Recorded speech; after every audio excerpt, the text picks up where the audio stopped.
I want to get ready for my people. Going to the daily on this. All right. Come on, man. There you go. All right. Let's see. Let me pop this out. Thank you very much. Let me see if I can get this out. All right. I got a little echo there. All right. All right. Let's see. Let me pop this thing out. I'm gonna pop out the chat. There you go. And I will minimize that. And let me pop out the chat. Oh yeah, let me put this here. Let me see if I can get this on. There you go. Boom.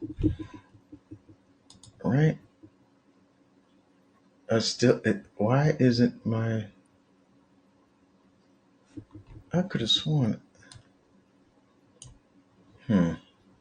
I'm looking at my YouTube pop out chat, and I know I MDR. Hello, brother. Ahlan wa sahlan. It's good to see you, man. Ani Mushtaqik.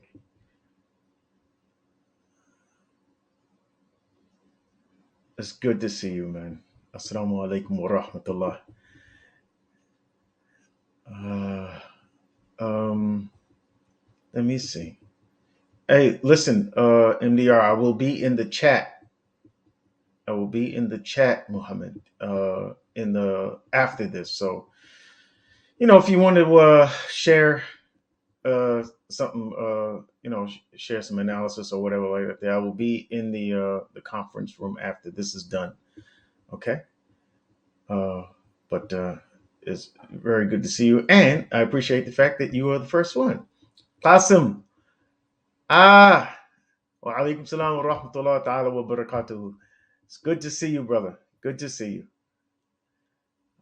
Good to see you. The first two in the house. MashaAllah. Two good guys. Two good guys. All right. I'm gonna take a hard look at gold today. I am going to take a hard look at gold today. Um, so I've got this chat over here. I got this chat over here. Did I not put my usual greeting in? There you go. How come it won't go in? I don't understand this. I'm adding this to my chat, and let me see something, man. I don't understand this. I'm putting this in, and it's not going to my. You don't speak English. Oh. Uh. Oh well. Qasim. I don't even. You know. Just do your best to go with the analysis that I send in. But I don't understand something here, man. Um, hold on a second. My chat my this the chat is working, but I'm not able to engage on this chat, and I don't understand why. Why my print won't go in this chat? That's kind of freaking me out a little bit. Hmm. Let me see something here. Let me put an emoji or something. Let me see. Still, I'm not getting it. I'm not getting it. I'm going to see if I could get this thing right. Let me see. Uh, Video live. Boom. It is now 2 minutes after the hour, and I want to get this thing going. Uh, Let me put this on silent. I got that going, and I just refreshed it, and I still cannot. Welcome to the live chat. Remember to guard your privacy. Learn more. Hello, Yogita. I hope you're good too. It's good to see you. Good to see you. Uh, I don't understand why my chat isn't working. I really don't. The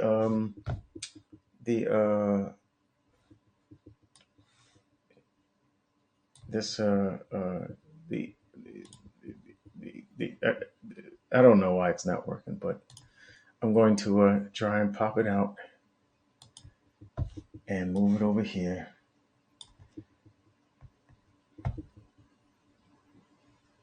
Oh well, I'm glad you understand the explanation, Qasim.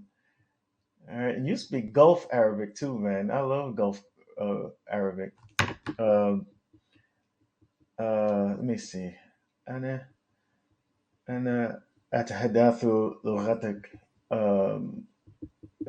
شوية شوية مثل شاكو ماكو شلونك آم، يعني تعرف. Anyway, I'll check you later. I'll check you. You know, I'm hoping that you'll be able to keep up, man. uh, all right. Um, inshallah, everybody will be able to hang out and keep up. I'm just looking for some some good analysis and some good engagement. I got you, Costin. All right, so let's start out with looking at the economic calendar coming up, right? All right, so let's start here. Let me get out of this. Hold on a second. Um, hold on. All right, and let's get to the right one. Oh, I don't have the filters right. Hold on. Let me get those. Sometimes these free apps are a little more interesting than they need to be. Okay, so all right, so I'm looking at the economic calendar for this week. This is going to be, let me start out by saying, this is going to be a funky week to trade. Highly volatile. Why? Because we got a lot of news, like high impact news, right?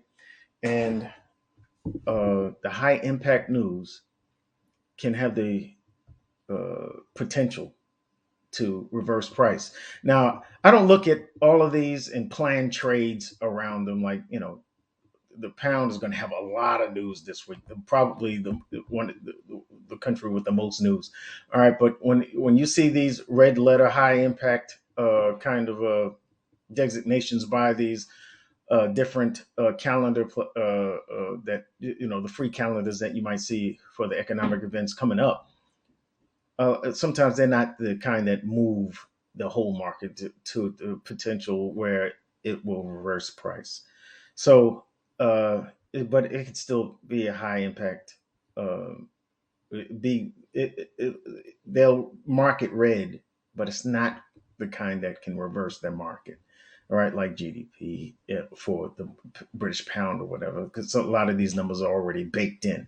But the events that I look at are FOMC, CPI, and interest rates, and those, you know, and non-farm payroll, the NFP. Those are the high impact events that could turn a market around.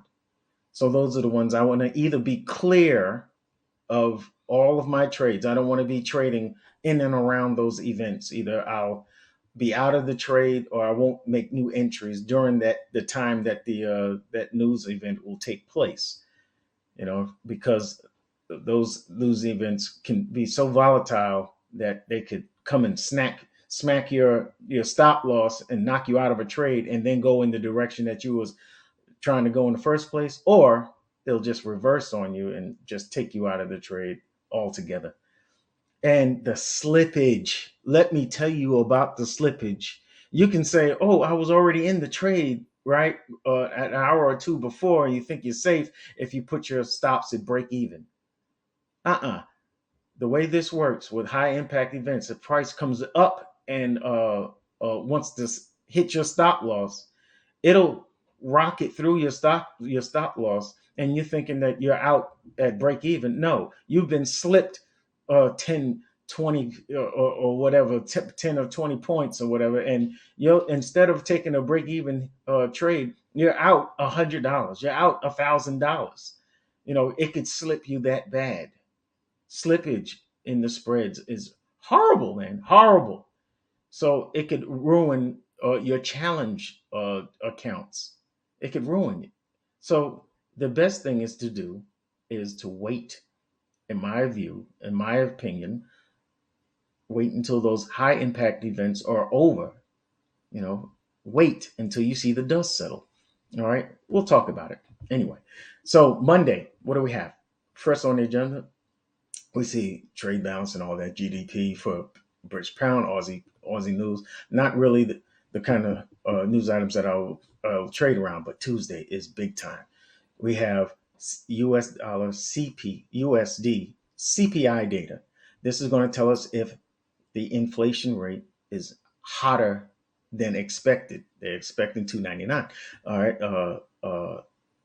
If it comes in hotter than this, if it comes in hotter, just slightly hotter than this, then that's going to cause the Fed to maybe adjust that talk of easing up on the interest rate hikes. We've been seeing 75 basis point hikes for a good while, up until this next one. All right. They're talking, the rumor was, the talk in those circles are the signals that the Fed is sending out is a 50%, a 50 basis point hike, and that would actually send the dollar, probably weaken the dollar, and you might see the indices take off, right? So, but if the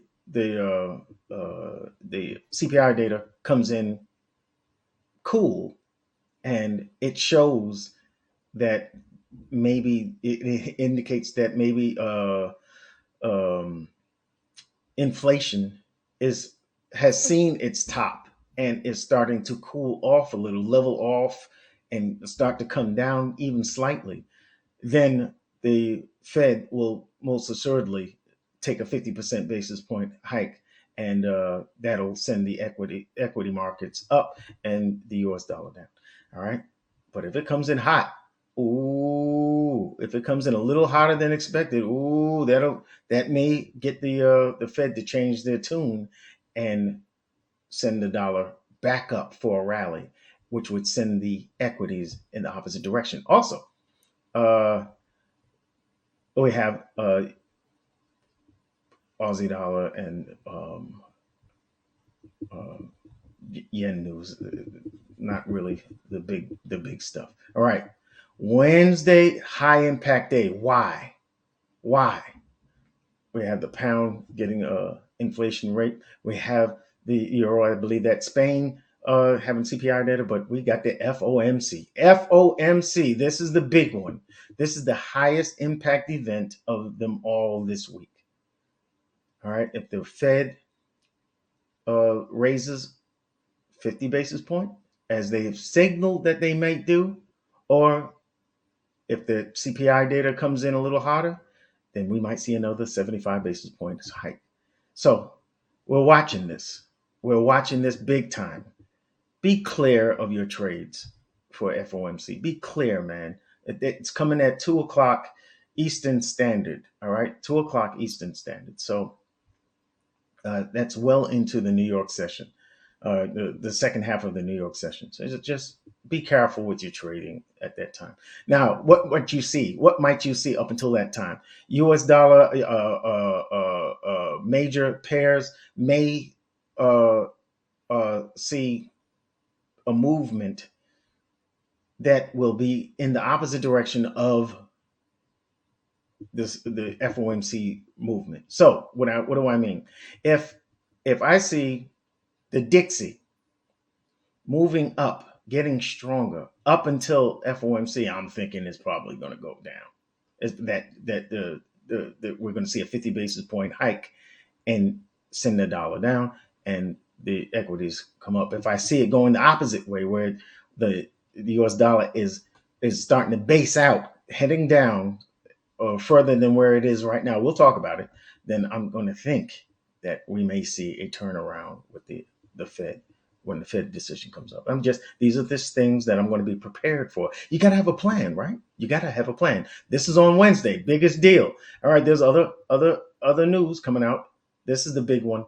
All right, after the FOMC, a half an hour later, you're going to see the Fed conference. You want to see these comments because a lot of times the move will take place during FOMC. You might see a sharp spike to the downside or upside, and then the comments coming out after that FOMC after the Fed decision, you might see a recovery in the opposite direction. All right, so be just know that this comes in two punches, a left and a right.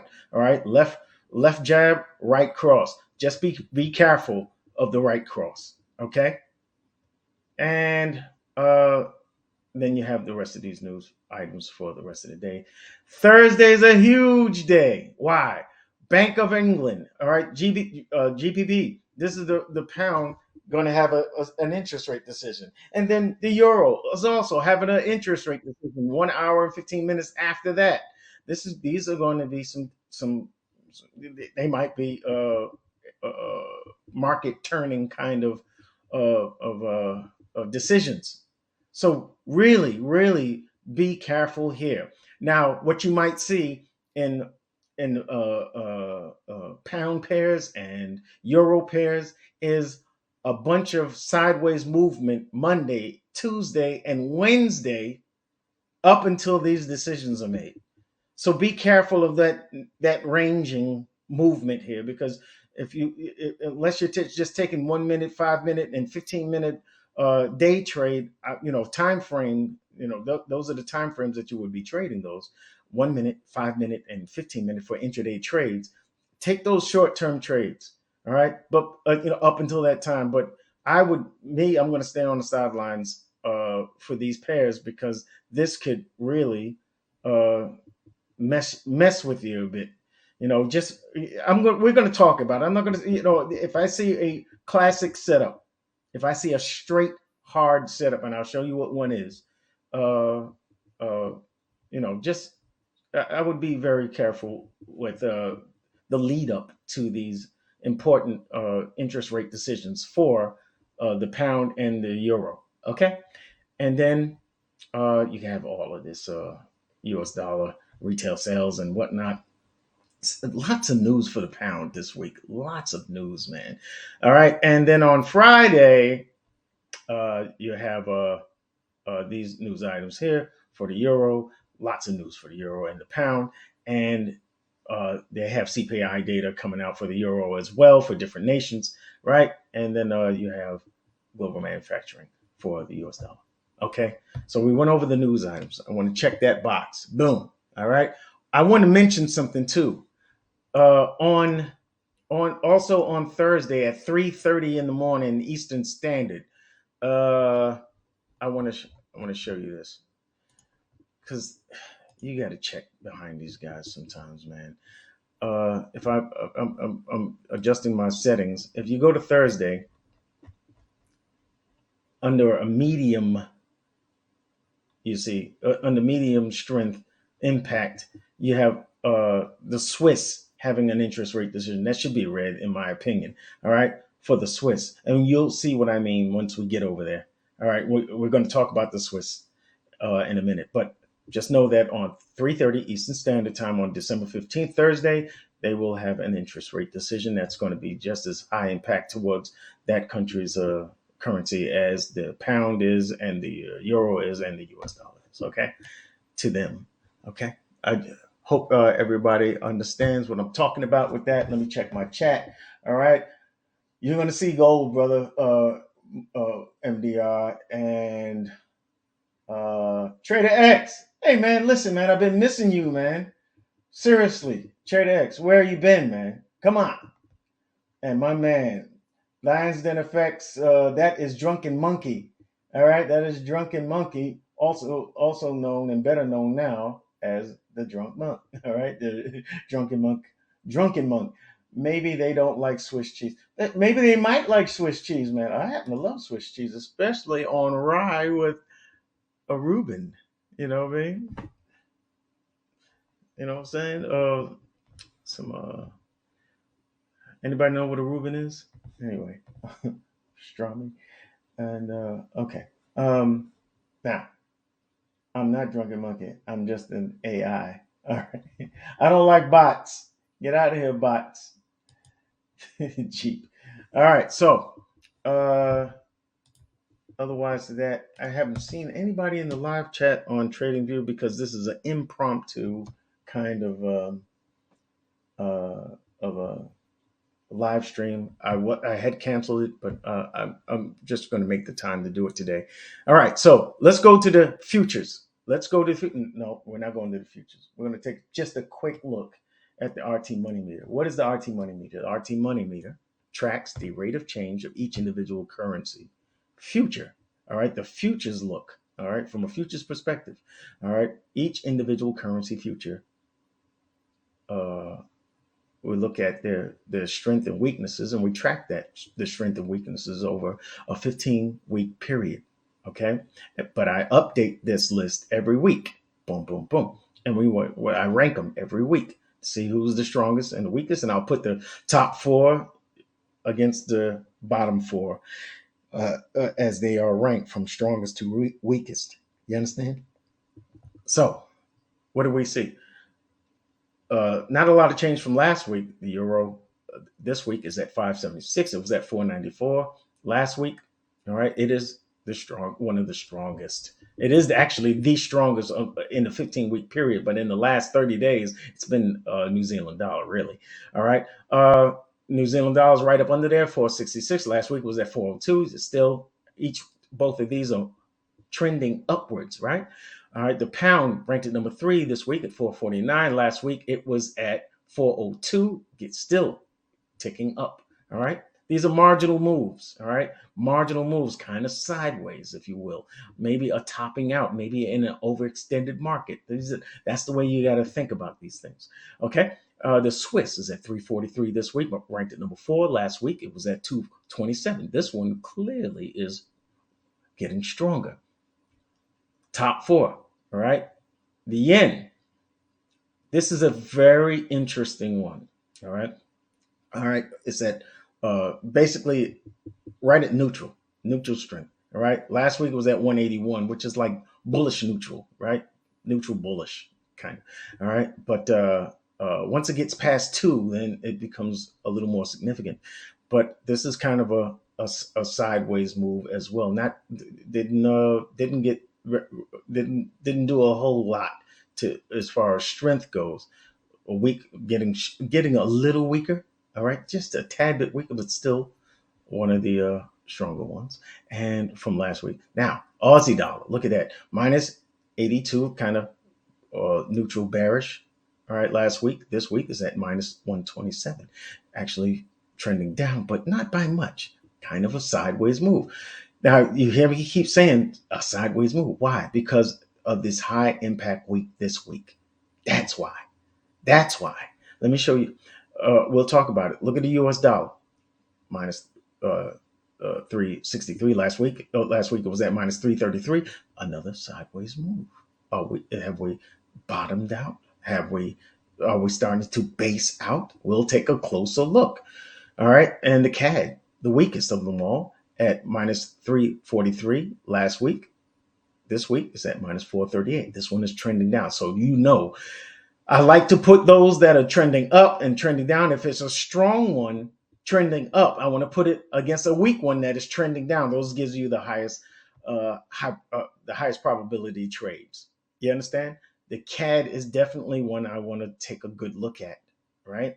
Against the stronger ones like the Euro, Euro CAD, New Zealand CAD, Pound CAD, Swiss CAD Swiss. You understand? All right. I want to. This is a great one to look for. But do I want to do that with the U.S. dollar? Do I want to do that with the Aussie dollar? Let's take a closer look. Let's take a closer look at the possibilities. All right. We're going to go through the futures right now. All right. Have an individual look at each one, at each individual currency futures. Everybody's with me so far? All right. I don't mean to be fancy, drunk. All right. I'm doing the best I can over here. But listen. I want to let you know I appreciate you being here, man. And I will be in the chat in the conference room afterwards, so that we can actually voice and talk and everything. And I'm looking to see what your thoughts are for this week coming. If you guys don't know, Drunken Monkey has a vast uh, array of markets that he covers and looks at and analyzes and stuff. And you want to check out his channel.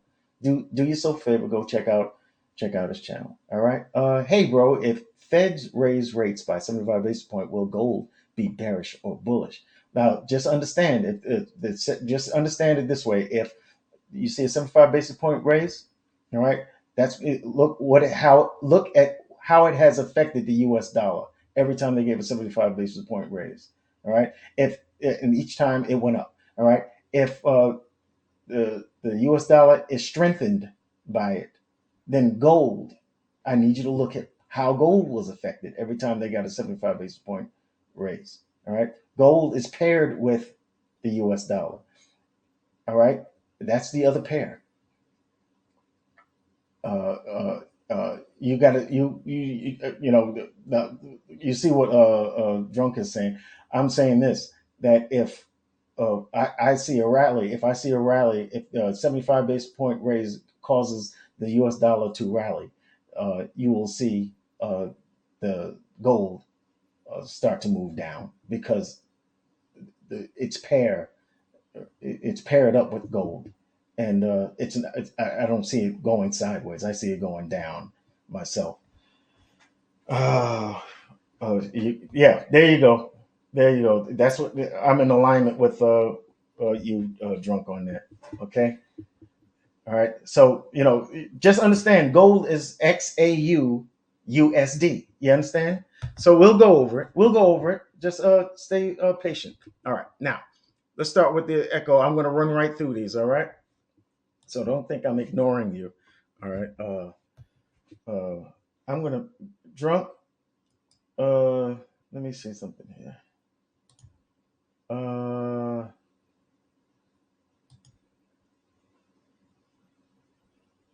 Drunk. You have been. You have the power. All right, there you go. You got the power to do whatever you want to do in that chat. All right, so let's see. We're starting with Euro futures. All right, you see that I have ECB Thursday. That's the interest rate decision. So that's something to bear in mind. All right. First thing I want you to take a look at is the COT report. All right. The COT report, as of last, this is a commitment of traders report. All right. As of last week, uh, institutional investors, the big banks and whatnot, are 67% long in this market. They've opened 3,900 long positions and 1,300 short positions. All right. They've been adding since the 15th of November. They've been adding 7,000, 200, 1,500, and now 3,900 long positions. You understand? A couple of weeks ago, they closed 10,000 short positions. They are long, all right? And you can see from 55% all the way to 67% over the last couple of months, right? You got to wonder what's going on here, all right? What are they indicating? What are the big banks indicating? All right, they've been long. They added long. They added long. They added long positions here. All right, and you can see it moved in that direction, but we haven't taken that high out. That high was created on Monday, December 5th, right? And come Tuesday, Wednesday, Thursday, Friday, they went down, reacting to the supply, but we didn't take that high. Come Wednesday, Thursday, Friday, we closed in a bearish position. Why are we having trouble getting higher in this supply zone, right? So what am I thinking? All right, this may happen to do this, all right, up until the European Central Bank, uh, you know, makes a decision as to what are they going to do with their interest rates. All right, and I'm going to keep in mind that you have the CPI data and the FOMC coming on Tuesday and Wednesday. All right, could we see price start to round over in this zone? All right, I'm looking for that possibility because clearly we've lost upward momentum. Clearly, all right. This sideways action is telling me that there's a possibility that we may see price turn around. All right. And it doesn't mean it's going to be a full on reversal. We could come back to the demand zone, to a demand zone, which would be great for this area here because this is an imbalanced demand zone. All right. And uh, uh, it has been unmitigated. Price has been pretty efficient since then. It's come back. It's come back. It didn't come back here, but it pushed, it based out here, and price came back and traded into that. So I'm looking at price moving up, moving up here. But here we are at a higher time frame supply. All right. So I'm looking for price to round over here, and we'll see. We'll see how it goes. All right. I'm not making a prediction or anything because this is an interesting week coming up. All right. You can see how the week closed in a doji. This is a 1 week candle that closed in a doji. That means it's indecisive. Why did we start to lose that that strong impulse to the upside here, right? Because we're running into this area, and we could see price move up. We could see price inch higher, sweep. Come on, man. We can see price come and sweep that high, uh, and still round over here. So that's what I'm thinking about this week. All right, I am on the lookout for price to round over in the European, in the euro. Okay, with the pound, similar situation. You can see how price made these. Oh, come on, man. Let's talk about the cot first. All right, 67% short. 67% short. All right. I think that's very interesting. I want to check something here. I just noticed something. Hold on, hold on. I'm going to check it right now. The COT data, COT. I'm going to show you in a minute. Let me put it on your screen. All right. This is my quick look area. All right. Right at the tradingstir.com. All right. And you can see that we are 67% long. All right. 67% long. And these are the additions 339. This is for the euro.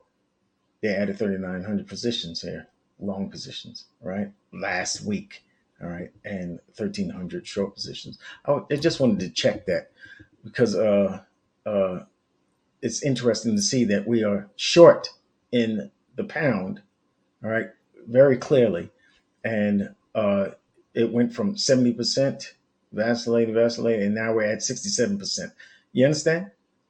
All right, they've added 2,500 long positions and closed 5,852 short positions. All right, and yet the week closed in a doji. The week closed in a doji. I'm looking at this number right here, 1.25. I'm thinking that price will end up coming up and sweeping that high from last week. And I've already talked to you multiple times about the information is power it. All right. Yeah, I love power it. Power it to the people. Drunk. All right. I'm looking at this area for price to quite possibly round over come the time of the Bank of England interest rate decision on Thursday. So we may see price dither up here a bit up until Thursday. You understand? We may see that rounding over here. All right. Wait. I'm going to wait until I see how the news affects each one of these markets. Okay. I just want to point out that uh, price hit this the COVID low here. We started to trade below it, right? And uh, this was a huge break of market structure. You understand? When I see that bearish break of market structure, I'm looking for price to pull back. All right, to pull back because it's got to retrace. This is a strong area to retrace to. Price came back, retested, came down. We may sweep that retest there, that mitigation, if you will, and continue bearishly from here. I'm looking for a bearish reaction to the midpoint. I didn't mean to do that. To the midpoint of this zone. That's what I want to point out. All right. So we'll see. We'll see. We've already swept this high. We've already swept this high here, coming back into this zone. All right. And we could see ourselves. There's an extreme here. I'm going to blow this up just so that you can see it clearly. All right. You see how we can mark that extreme. This is only in the futures now, right? And that's right at the midpoint of this zone. You understand what I'm talking about? So uh, I want to see if price will even reach there. All right, we could start to see bearishness here, but I'm looking for some sideways action until that decision by the ECB. I mean the BOE. You understand? Let's move on to the next one. This will be the New Zealand dollar. This is why I said this is the strongest of all the the currencies as of the last month. All right. Let's take a look at the COP report. COP report says last week they are 50%, 58% short in this market. The the banking institutions are 58% short in this market. They've added, actually, they've cut 2,500 long positions and also cut 1,100 short positions. Not really the kind of telling information you would like to see, but you can see it's been a long term bearish market until uh, October. And then week after week, we get all of this bullish candles, all these bullish candles. Why are we getting all those bullish candles? Well, I would say, like I told you before, after a break of market structure, when you break these lows, you got to expect a pullback, right? You broke these lows, price came down, and you expect that correction, and then the next impulse, correction, impulse. That's the way the market moves, right? And we impulse past those lows, we have a small pullback, we go lower, we have a better pullback that sweeps that high. Okay, this becomes the swing high, and then we have another break of market structure here. All right, for the new swing low, we have a strong pullback right to this zone. I like that kind of price action because it's not hard to follow. All right, but we are in the extreme now. We are reacting to the extreme of a zone that really starts with this bullish candle. Right, price came all the way up to the midpoint again. Like I've just finished saying, the midpoint is where a lot of magic happens, but that extreme is definitely where the magic happens. All right. The extreme is where we might find price round over as that little indication that arrow may indicate. So I'm looking for price to quite possibly start to show a rounding over here. Now, there's a lot of momentum going into this supply. All right. This supply actually swept liquidity here, and this is the things I like to look for. Was there a sweep? All right. Was there a break of market structure? Check and check. All right. Easy, easy to follow. All right. So we have a return to impulse here. That's what this is, a return to the impulsing order block. All right. Could price break through it? It most certainly could. All right. But we are in the premium price of this trading range. All right. And I'm thinking this would be a great place to look for a price to round over. So that's what I'm looking for. All right. If price, if you want to long in this, and I wouldn't suggest it right now. All right. Even though it's a bullish, the market is turned bullish here. All right. Let's go back to the daily. All right. Would I suggest you to long into the extreme of supply zone? No, I would not. No, I would not. I would recommend against. I would recommend that you that you stick to lower time frame, intraday, short term trading until this supply is taken out. Once supply is taken out, there's a demand that's going to be around here that this is where you would take your buy. But you wait until you get confirmation. That's that pullback is your confirmation. All right. So you need a confirmation trade in order to trade this. All right. We've already swept that high. All right. Does price need to come up here and sweep that high? No, it doesn't need to. All right. It swept this high and took these people who took shorts and took had their stop losses up here, took them out of their trade already, and then came down. All right. A pullback, a correction is necessary in this case, and we can see that rounding over up here. I hope everybody can follow that. All right. So that's what I'm looking for. And the target would be these lows. All right. That would be a longer term hold. All right. So that's the daily on that. Let's look at the Swiss. Swiss is very interesting to me. Is everybody keeping up so far? I hope so. Uh, uh, uh, Give me something in the your chat in the chat here to let me know that I haven't lost you yet. Okay, just let me know that you're keeping up with what I'm putting down. All right, you're picking up what I'm putting down. Okay, and uh, and I want to thank you all again. I want to make sure I thank you for attending this live stream. All right, so let's take a look at the Swiss. The Swiss on the COP report, 91%. You better pay attention. 91% short are the institutions in this market. 91% short. Look where it was back in October 18th, 68% short, and they've been adding, and adding to their short positions. All right, I mean to their long positions. I'm sorry, adding. But then I want you to make sure that you pay attention to the short side of this. All right, they're closing shorts. Minus 29 on the 15th, minus 2700 on the 22nd, minus 651 on the 29th, and minus 2162 on last week. All right, so that's worth noting. All right, everybody with me on that? I hope so. All right. So I want to go with the big boys, right? Where do we find ourselves? You see this impulse here? Mucho importante. That's big time important. Big time. All right. Why? Because it shows strength. And price is now forming this ascending triangle here.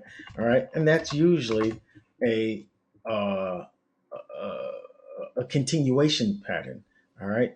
Which means I'm looking for price to quite possibly go higher. All right. Yeah, we are in this supply zone, just like we are in the other markets, right? But we've already swept that high.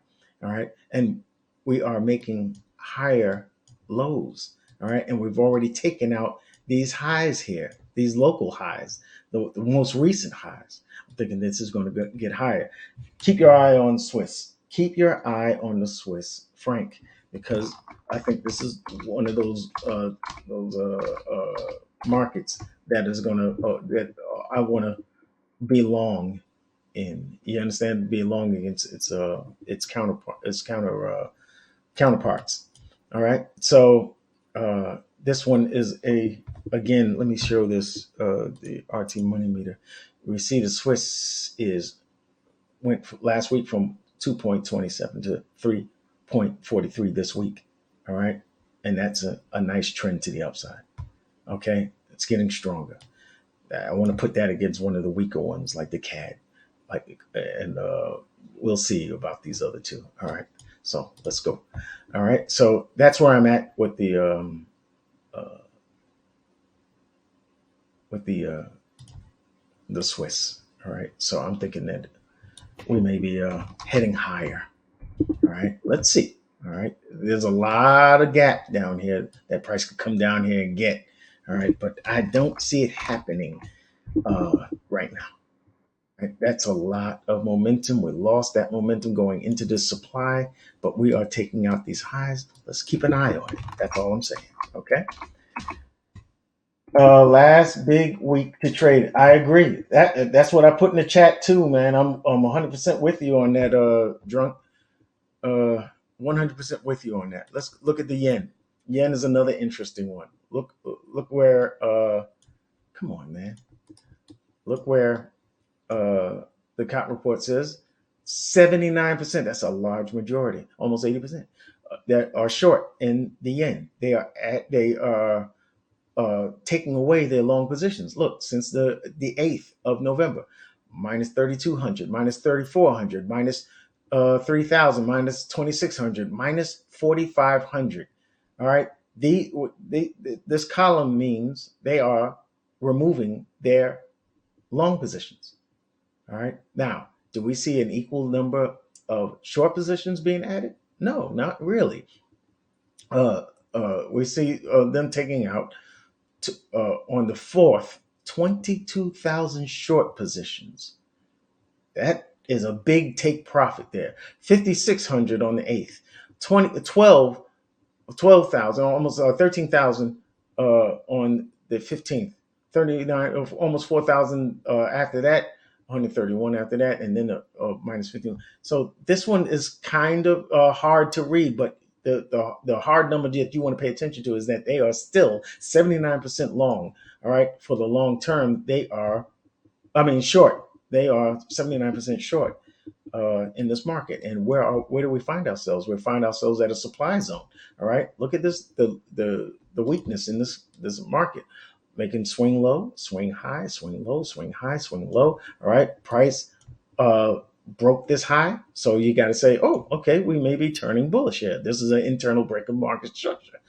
Internal break of market structure, a bullish one. All right. So price continues high into this supply.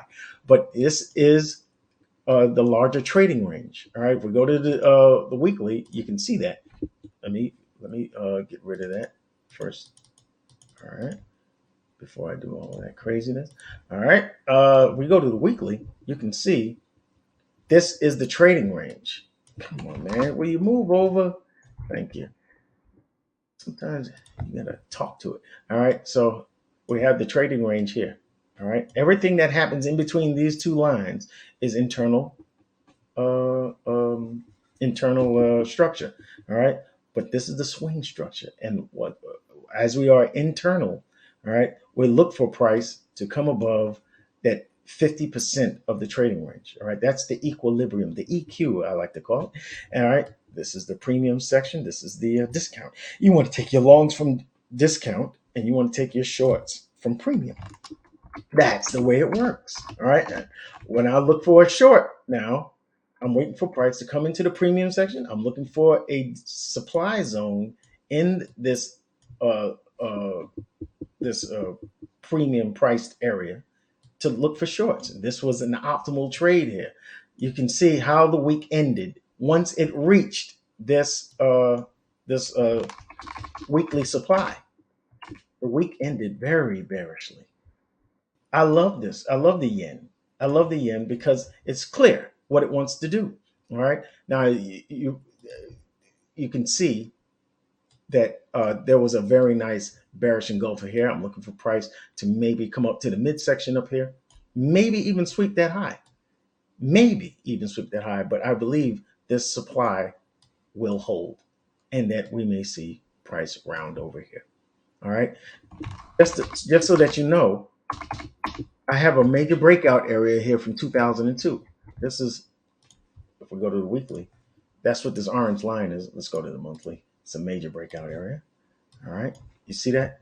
That hard break there? This is the structure from 2002. All right. We broke below here. All right. Let me highlight it. We broke below these lows. All right. We broke below that low. All right. And we started to trade below it. Now, when you start to break structure, the first thing you think about is a return to impulse, right? Start look for a retracement, but the first stop will be the area. Ah, I don't believe I just did that. Come on, thank you. The first area you're going to look for is price to return to the area where it broke out from.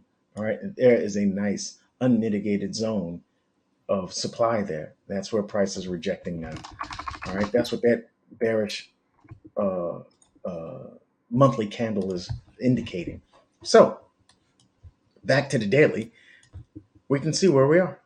All right, and what am I looking for?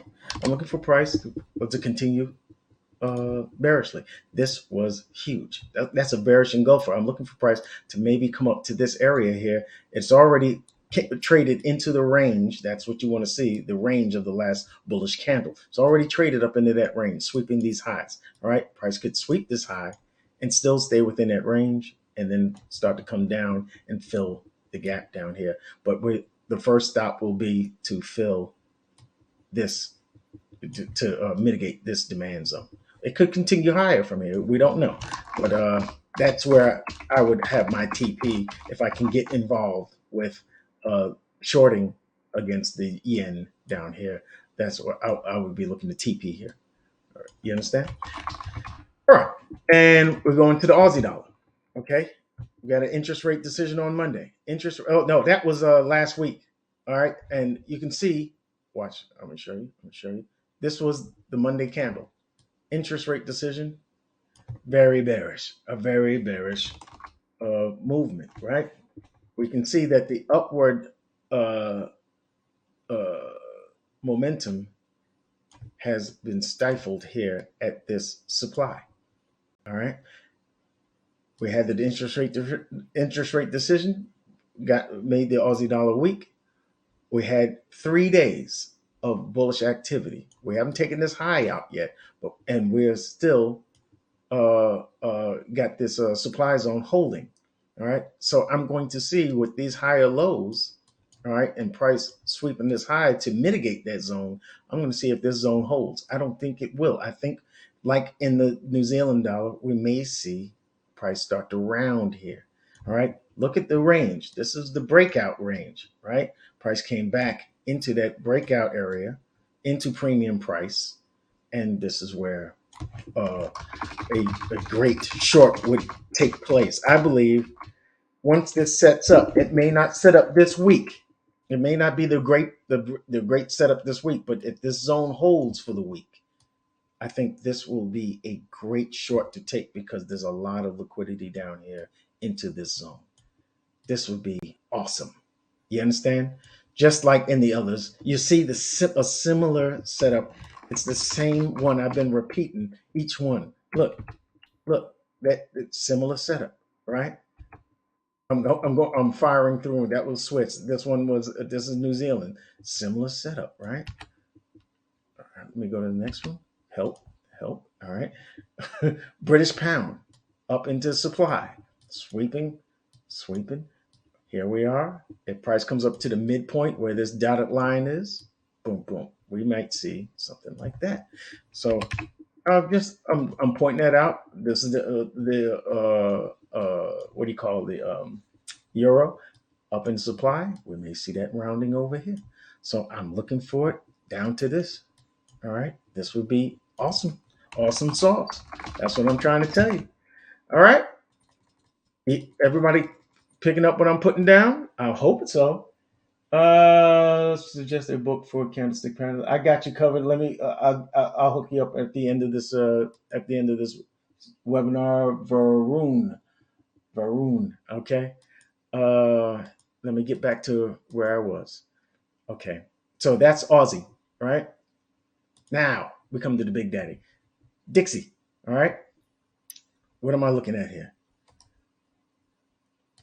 Get that out of here. Can I get this out of here without a whole bunch of unnecessary? Okay. All right. What do we have here? Let's take a look from the weekly. All right. The COT report has it at 76% long. Most of the banking institutions are long in this market. All right, in this currency, they are long. All right. the last week's comp report, opening, closing both long positions, 1100 long position, and closing 1100 short position isn't telling you much. But what is telling you something is it's 76. It's 76% long. They are 76% long. All right. So what do we got going on down here? Price has been bearish, right? Week after week, since September.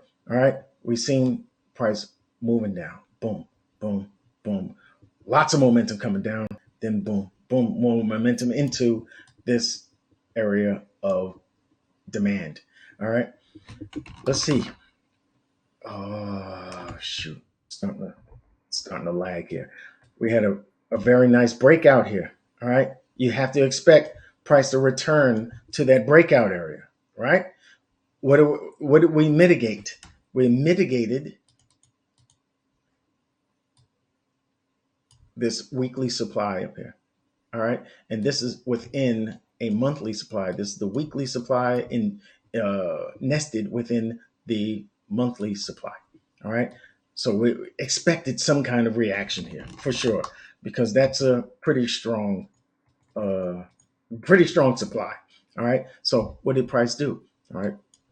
This is the break of market structure going up, and then we break an internal break of market structure to the downside. So I am looking for price at some point to turn around and come back into this gap.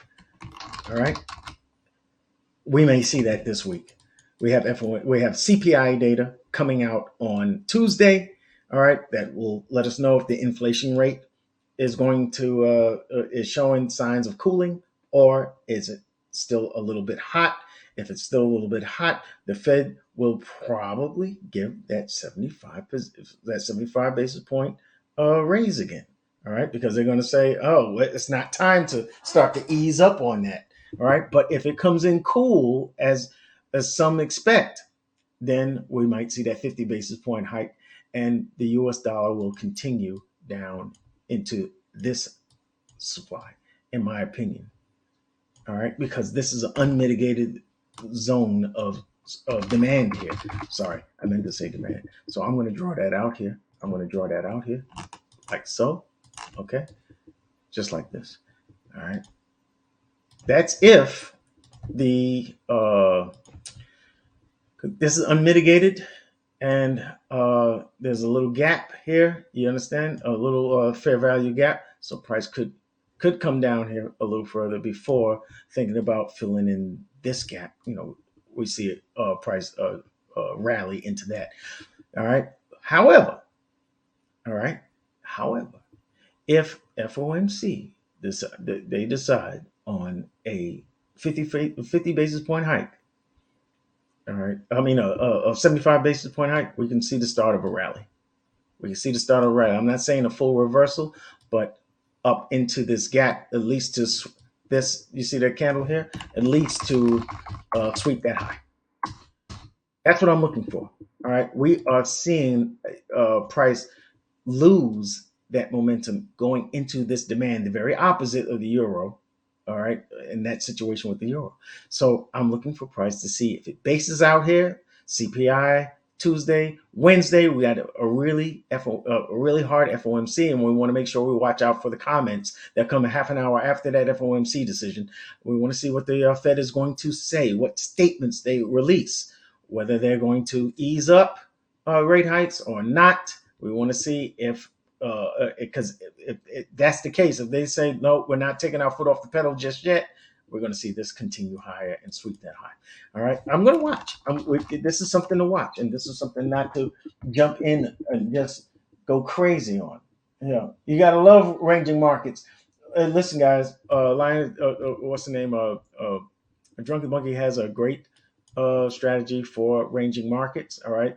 With his EMAs, where it just taps the EMA and it comes back, hits a level of resistance and comes back to that EMA.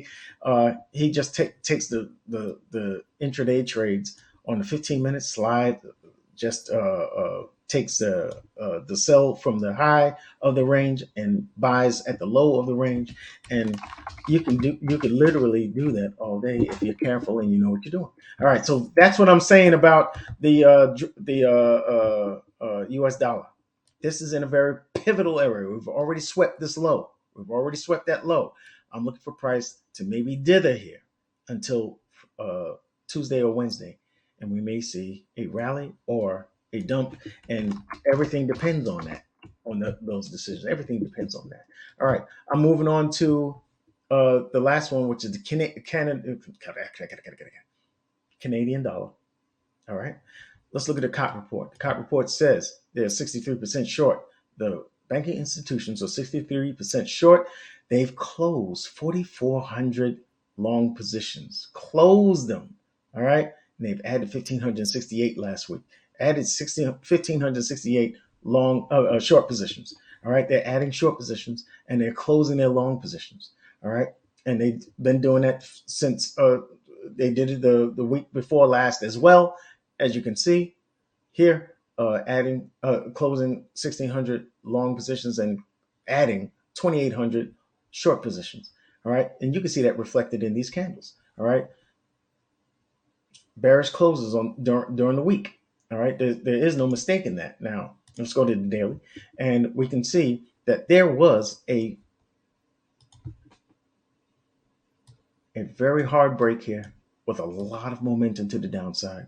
We had a nice little pullback here, and price did get a close below these lows, right? Which I need to see a break and close below those lows in order to say price broke the low. All right, and that establishes that high. And once we break that high, we've actually have a daily change of character here. Once we have price meets that high or breaks it even with a wick, all right, I'm looking for the pullback to see if this low is protected. It was protected. Price did come back and shook up, just shot up here. This was perfect change of character entry here. Perfect. All right. And what did price do? Price did not make it back up to that supply, but it did go back into uh, premium price. Remember what I told you. This is the trading range, right? All right. We can move this line here or here. It doesn't matter to me. All right. But it's the midpoint, the 50% mark that we got well past, and we are in premium, and price is coming down. Price is coming down. What did it come back to? Why did price come all the way back here and not up here? Right? What did I tell you? At the major breakout levels, the first place you got to check is the place where it broke out. That level it broke out. It came back and tested that very area. All right. So it's not hard to see. Okay. And uh, we had they had an interest rate with the Canadian dollar on last Wednesday. All right. And let me see which candle was it? And it was a big meh. You see how it traveled sideways? All right. They are waiting. They are waiting for these big news announcements coming this week. All right. This has been traveling sideways for 4 days now. All right.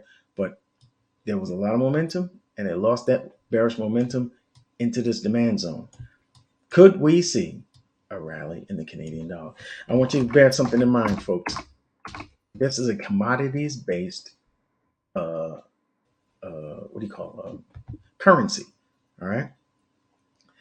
If the dollar strengthens, what happens with the Canadian dollar? What happens with commodities based currencies? If you got to think of risk on and risk off. That's what you got to think. All right. U.S. dollar is a safe haven. This is when it gets strong. That means the environment is risk off. All right, risk off. When it weakens, that's when the environment is risk on. They'll put investors will put their money into riskier assets. You understand? If it's risk on, with risk off, the U.S. dollar is strengthened. Who else is strengthened? The yen. Who else is strengthened? the Swiss. If we see an FOMC decision where the CPI data comes in hotter than usual, what do you call inflation rate, we may see a 75 basis point hike, and that would cause the markets to go into a risk off scenario, and the U.S. dollar will move up. The yen will strengthen. The Swiss dollar, the Swiss franc will strengthen, and the riskier assets like the pound, the commodities based assets like NZD, and the euro is also a riskier asset. These will come down. This board will switch. This board will switch, but that's something that I want you to bear in mind. All right, so I'm going to get to the um, I'm going to get to gold first. All right, I'm going to look at gold. I'm going to look at gold futures. All right, you can see that. Come on, man. MDR, this is for you. Gold, the COP report comes in at 69%. They are long. What do you call it? Hi DJ, how you doing? Uh, the banking institutions are 69% long. I'm going to take a swig of water. My throat is starting to say, hey, hey, hey. We've been at it an hour. Mm-mm-mm. I appreciate you hanging out, Drunken Boogie. Thank you very much, man. Uh, I'm not sure if we lost people or not. But guys, do remember to hit the like button if you like what I'm putting out. If you like that information I put out. Thank you, Drunk. Uh, uh, I appreciate Sir, can you suggest a book for candlesticks? I got you on the candlesticks. There's a PDF called the Candlestick Bible. Just look, just it's a free PDF. I'm suggesting that to you right now. Check it out on Google. Just Google it, the Candlestick Bible PDF, and that'll help you. That'll help you big time. Okay, all right, because I think it was very helpful to me. You need to know how to read candles. I think it's a tool in your box that that it's a gift that keeps on giving. Uh, so that's my suggestion to you. Okay, uh, and it's free. There's no reason to pay for any book from Amazon for candlestick reading. Nope. Get the free stuff. All right. So with gold, they opened 2,300 long positions and closed 2,800 short positions. That's telling for me when they're opening as much as they're closing. If they're opening longs and they're closing an equal number of short positions, that's an interesting thing to me. All right, and you can see that reflected in the last 4 days last week of the market. You got all these bullish candles here each day, right? This one was on Tuesday, Wednesday, Thursday, Friday, all right? But what did it do? It came down on Monday and returned back to the same place on on Friday. So what are we to gather? What kind of intel can we get out of that? Well, I will tell you this. Do you see how the market is moving? Down, up, down, up, down. We've been bearish for quite a while, right? And then we had this pullback. This pullback was interesting because it didn't lead to a lower low. All right. That means it's a weak high. All right. That's a weak internal high. And weak internal highs get liquidated. It was liquidated. And we see the pullback here to this demand zone here, and price continued higher. Now, as the market came down and came back up, it didn't take that high out. Why is it having so much trouble? Why is it having so much trouble here? Well, I'm gonna tell you this: there is liquidity up here. All right, there is liquidity, and we have lower term, a lower time frame bullishness going up. Right, we have an internal break of market structure, a bullish break of market structure. Yeah, we had a sweep of these lows here, but we didn't get a break and close below those lows. So the intent, it wasn't there to go down. The intent was there to go up. All right. If you don't break the lows with a break and close, it's the high that you have to worry about. And price came and got that high. All right. Can we? Are we to worry about this high? I'm worried about it. I'll be honest with you. Why? Because look how deep we are into taking out that high. And the way the market closed on Friday left equal highs. Equal highs are the one of the easiest places to spot liquidity that is going to get swept. One of the easiest places to to look. All right, price. Well, it's highly probable that price is going to come up and take these highs, sweep that high. But will it continue bullishly from here? That's the question. This indecisive movement here, all right, because you can see how it's reflected in last week's candle because it closes a doji, just like the other ones did. They're waiting for FOMC. They're waiting for that Fed decision, all right. And this is supply here, but I believe this supply, all right, this supply here is going to be taken. It's going to be taken out. I believe this is going to be taken out. And what you want to catch is once once this supply is taken out, once this supply is removed, that means demand is in control. All right. Demand is in control. So if price comes up, sweeps that high, we may tap up here. All right. We may tap up here, which is cool, but I need to see price return for that confirmation to continue higher. This is the confirmation entry for a bullish scenario. Once price removes strong supply, and make no buts or bits about it, this is strong supply because it led to a break of structure here. All right. If price breaks that supply, I'm looking for that pullback and then a 15-minute confirmation here to look for longs. You understand? All right. However, if the Fed decision is for a week leads to a 50 basis point hike, all right, this is the scenario I'm looking for. All right. If the Fed decision is for a 75 basis point hike, then this is what I'm looking for. All right. I'm looking for a 15-minute confirmation that price is not is going to intending to break lower. I'm looking for an engulfment. All right. I'm looking for an engulfer here. All right. And then a pullback to test that engulfment and then price to continue down. That's with a 50 basis point hike. Do you understand? I have a if this, then that scenario, and then we could roll. You understand? MDR, let me know if you like what I just put down or whatever. And you guys, make sure you smash the like button because it helps the YouTube algorithm and it helps the Trading View algorithm. Will you please make sure if you like what I'm doing, go ahead and hit that like button. All right. Now, if take if take short position, what should be stop loss? Listen, let me. I give the analysis here. All right, I don't want to make. I don't want to give you the trade setup. All right, that is for the people in my chat. And when I right now I'm concentrating during the week. I'm concentrating on some personal matters. So you got to catch those when I can give them out. You got to catch those when I give them out. And that's in the chat. All right.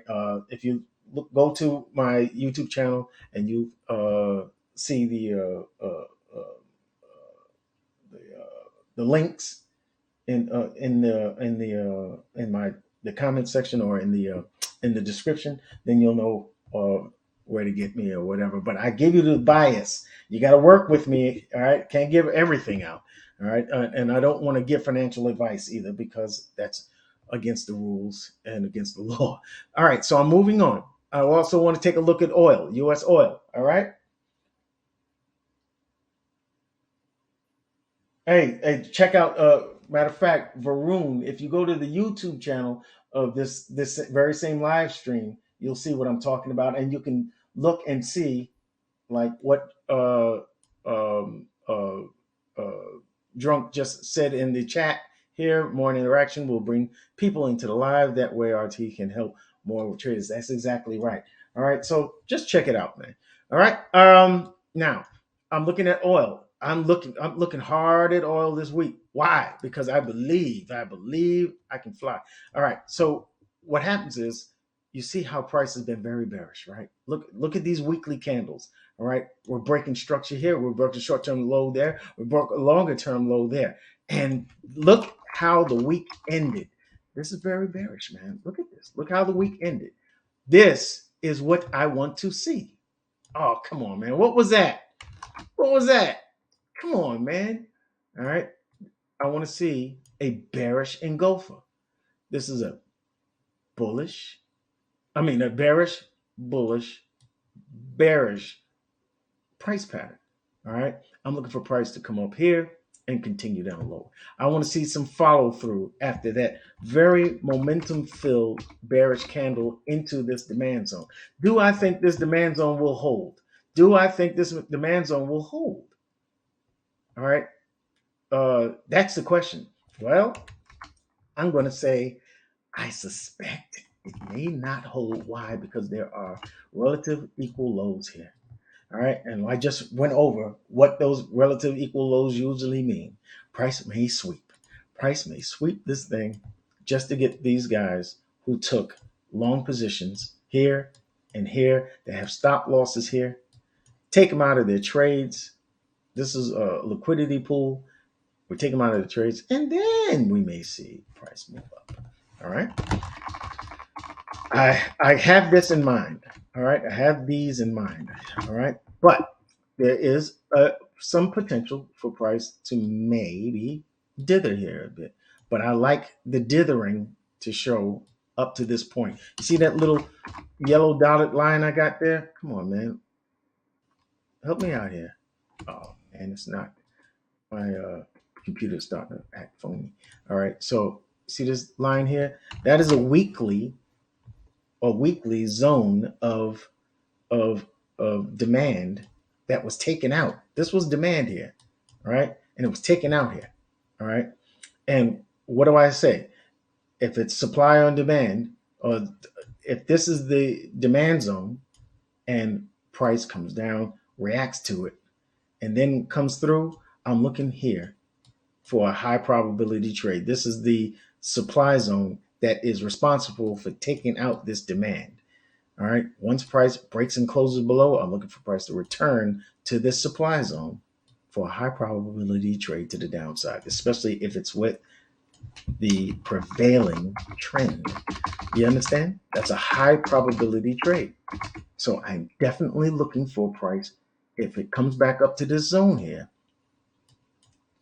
I'm looking for price to give me a high probability trade to the downside. But this isn't taking out supply yet. You want to see this and then that pullback. You want to see the supply that formed and is responsible for taking out this supply, this demand zone. All right. So I'm looking for this follow through. I'm looking for that pullback. This would be a great trade. So I'm looking for those scenarios. That's what I'm looking for. I'm bearish in oil. Would I suggest you take buys from here?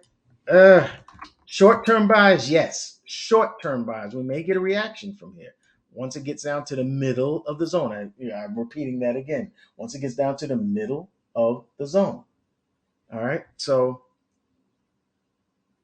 uh, oh my God, R. Kelly, what are you talking about? All right. So, once it gets to the middle of the zone, we may get a reaction up to this zone here, and I'm going to be looking to see if it sets up a 15-minute confirmation trade. You understand? All right. So if I can just get rid of those things, thank you very much. I'm bearish in this market. So we're going to see. Um, Let me get to my hot list. All right.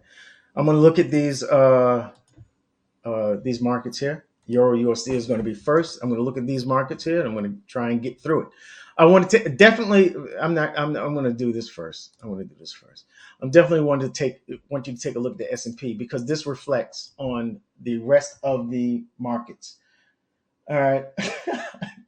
Come on, drunk. Work with me, man. You, song references. All right. So, what am I looking at here? the S&P. I'm looking at the S&P. These markets, the S&P, the Nasdaq, and the Dow, they're going to travel, pretty much move in the same kind of direction, in the same kind of price action. So let this one. I'm going to want you to make sure you look at this one and then think about how it's going to reflect on the other ones. All right. Look, this is very simple to me. You see this break of market structure here? Boom. We get the correction. We get another break of market structure. We get a very big correction. And then we get another break of market structure. Swing break of market structure. BOS, or break of structure. All right. That's a swing low being broken here. All right.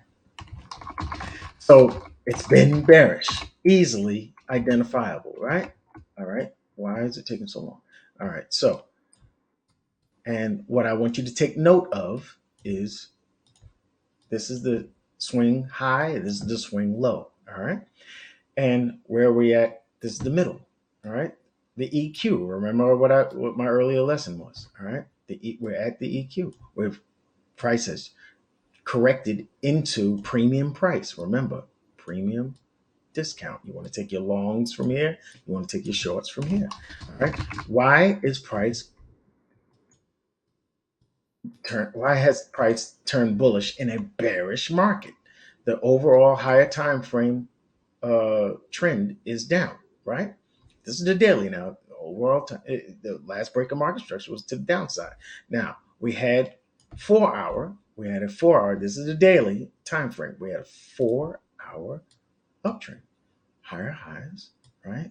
It broke that high, up, pulled back. We see that the low is protected. Price reacted to the demand zone. Beautiful long position here. Then we break structure again, right? Now we're in premium price. Remember the range. Remember the range. I just went over this with you. All right. So price is losing its momentum, and we go to the extreme of the supply, right? We have reached supply. Look at that reaction to that supply. I need you to pay attention to what is happening here, right? What did I say? Price moves as an impulse, a correction, and then a new impulse. All right. What do we got here? Broke that low. Price moves as an impulse, and here is the corrective structure. All right. Can we expect price to target these lows now? Because we had a bearish, impulsive move breaking these lows here. I think so. Right? You might see all these numbers and everything. Because I have some notes on. I actually posted this on TradingView and gave a bunch of notes where what the ones and the twos and stuff were. One is the break of market structure. That means we're bearish. It's a bearish market. It confirms it's still bearish. All right. We have two. Price has returned to impulse. Returned to the impulsing order block that is responsible for breaking that market structure to the downside. All right. Three, this is the line of liquidity. I have a little asterisk next to it because there are people who think, who will say this is a line of a key level of market structure. This is a support that prices form. It was once resistance, resistance. We got above it. Now it's support. Now it's support. Now it's support. That's for the support and resistance traders. All right. That's not the way I trade. And it's not that it's invalid or an invalid way of trading. Plenty of people make money off of support and resistances. But I see this area a little differently. I see this as relative equal lows, where there is people who took long positions, long positions, long positions. There's liquidity down here where their stop losses are. I believe price will come down and sweep that liquidity. All right, before going up. That's those are smart money concepts. Okay. All right. You see that this arrow, I had this arrow here last week. All right. When price was just forming up here.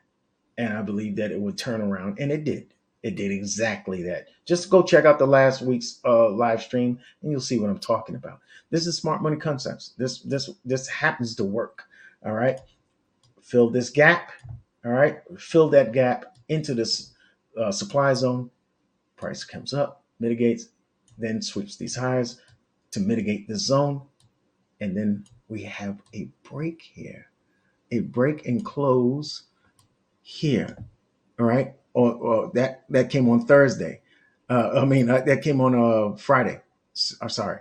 So we finally closed below that low. That is market structure. All right. So price didn't give the most convincing break and close below that zone. All right. But because the price broke bearishly after a sweep of the previous day's high, I like the fact that we are landing here.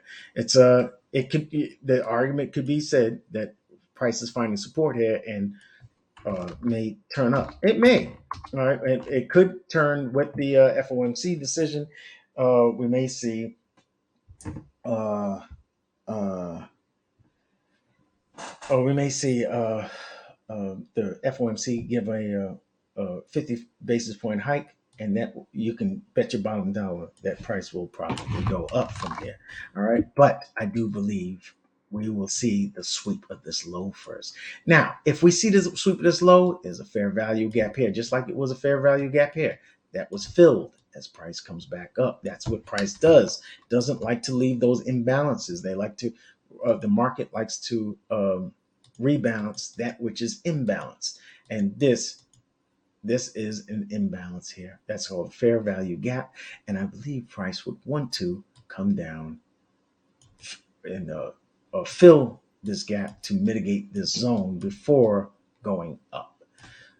That is my theory, and that's what I'm going to be looking out for anyway. I got to if this then that approach. You see this um, uh, this trend line here.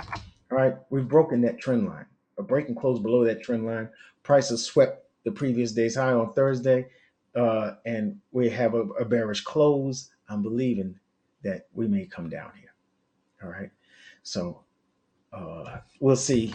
We'll see what the outcome is with the FOMC. Everybody understand that? Okay, everybody understand that. I hope you do. Varun, I hope you're paying attention. All right. So, and that I want you to understand for the stocks. All right. If we look at the rest of those stocks, look at the Nasdaq. Uh, you'll see that price has. Uh, this is the daily. You can see that price has moved bullishly here, left that big old demand zone here, right? And there's a big old fair value gap here, and prices already swept these lows. Prices already swept these lows. Look at that bullish movement. All right, we sweep this high, and then we start coming down. All right, prices might correct up in a bear flaggish kind of way in order to do this. I would. This looks like a setup for CPI. I mean, for the FOMC. All right, just like with the S&P. I believe if the S&P gives that 50 basis point hike, we're coming down here. And if you get involved, here, all right, if you get involved here, this is where I would have my TP. Do I think it's going through the floor? No, I don't. I think this demand zone is going to hold. So I would TP here, and this is plenty. You understand? This is plenty. All right. Put your stop loss above market structure. Got it, Varun? Put your stop loss above market structure. All right. Depending on where you get in, I'd look for 15-minute confirmations. All right. This is my confirmation. A push higher, a pullback, a sweep of that high, and a sweep of this low. And I need this move to be an impulsive move, because then I'll look for the correction, and this is the higher probability trade to the downside. That is my model. High, pull back, higher high, a break below the low, a market structure break of the low, and an impulsive move, and then you look for the return to impulse, the into the demand zone that is left behind, and you take that. I mean, the supply zone that is left behind, and you take that. That's the bearish scenario. So that's what I'm looking for here. I need a 15-minute confirmation and then uh, down, but you have to wait until this FOMC. All right, because if FOMC comes 75 basis point high, uh, it may come down. It may not come down. We're going to see. We may see some dithering here until that decision is made. All right, because there is, just like there's a fair value gap here. This one has not been filled yet. This one has not been filled yet. But I like this bearish scenario to mitigate the unmitigated zone before it comes up. I like that zone. Okay, so US, this is the Dow. All right, the Dow is built a little different, isn't it? All right, you see this swing high, the swing low takes the high for the swing high, and then we come down for the new swing low, break mark structure to the downside. Right, all good, except this one comes up and breaks the high. This indicates full more bullishness to come. So the FOMC decision is definitely going to be important here. Here is, sorry, here is a, let me just use this. Here is a supply zone here that has not been mitigated yet. Now, actually, it has been mitigated. Let me get the right color on this thing. All right. This is a supply zone that has not been mitigated yet. I mean, like I said, it has been traded into. The range has been traded into on a daily. Okay. If we look at the weekly, we might see a clearer picture here. All right. This is the extreme of it. And we finally found that extreme. We got a nice little star pattern going on here. All right.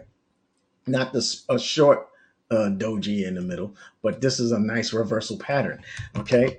We could see uh, price come down to this demand zone here. Hello, if I can get rid of that. All right, we can see price come down into. Hmm, we can see price come down into this demand. This is weekly. All right, we get a weekly candle that comes down bearishly after a 50 basis point hike. We can see price after if the price comes down bearishly, we could see that 50 basis point hike bring price back up. All right. This is an interesting situation here for me. All right. Because if price does this and we get a 75 basis point hike, this comes down into here. This comes down into here. All right. The market will move bearishly. All right. If we get a 75 basis point hike. So I'm going to watch the Dow. I don't trade the Dow. I like to enter on the S&P, but I'm looking at this price action and I'm noticing hard how hard it swings. One, two. These are big, wide swings. You understand? So the Dow is, it's a powerfully wicked ride if you're going to trade the indices. All right. But I do like the fact that we did have a bearish break of market structure with a definitive break and close below that market structure point here. We don't have the same uh, uh, up at the top. All right. That candlestick body is not above that high. So we lost momentum going into this weekly supply. Price could very well give the follow through to the downside, just like I was pointing out in the NASDAQ. Uh, uh, sorry, on the daily. All right. All right. See how it comes lower, it comes lower, right? If price bear flags this way, I would like to see this filled up before it goes up. All right. This could happen with that 50 basis point hike. All right. Just like with the S&P, same thing. this could happen with the 50 basis point hike. All right. Monday, Tuesday could bring price down. We might see some follow through and then up. So I'm looking for that in all of these indices. This is going to be if we catch this, if you can catch this, it's going to be pretty monumental. I left a pretty big mess for myself to clean up, and I wish I hadn't, but I'm going to clean it up right now. I got to do it individually because my computer is acting weird. All right, so now I'm going to go to the FX pairs. Okay, everybody with me so far? All right, what time is it? 2:33. I got a half an hour. That's that. I'm going to try and fire through these. All right, so I'm glad you're still with me. And Rupreet, good to see you. Given that price drops, when will you enter in the market? All right, I will wait until I see a 15-minute break of market structure confirmation. Look, this is the way I work. Pay attention, all right, because I'm only going to go through this one time. One time, all right. Now, with the individual markets, I like to look at the 4 hour, right, and uh, I'm looking for price to break swing structure. These are the swing low, swing high, swing low, swing high, and we got this going on down here to the new swing low. All right, lower lows, lower highs, lower lows, lower highs. That's what I want to see. Okay. All right, that gives me a definitive trend to follow. This is a bearish trend. And then we get a break of market structure. Oh, snap. That throws a monkey wrench in things. All right. Prices moving higher highs and higher lows on a lower time frame. It gives me a bullish bias. Why? Why is the market turning bullish? Well, it's it's made a bearish impulse, a correction, a bearish impulse. That's a lower low, a lower high, a lower low. Shouldn't it turn bullish in order to make that lower high, in order to continue the bearish trend of lower low, lower high, lower low, lower high, lower low? Yes. So every time that you look at a market and you see it's making lower lows and lower highs, swing lows and swing lower lows and swing lower highs. All right, you got to know that if it's turning bullish, if it breaks market structure to the upside, that's is it within the trading range? Is it within a trading range? And if it's within the trading range, you know that's internal structure. You got to know that it's turning bullish to make a lower high.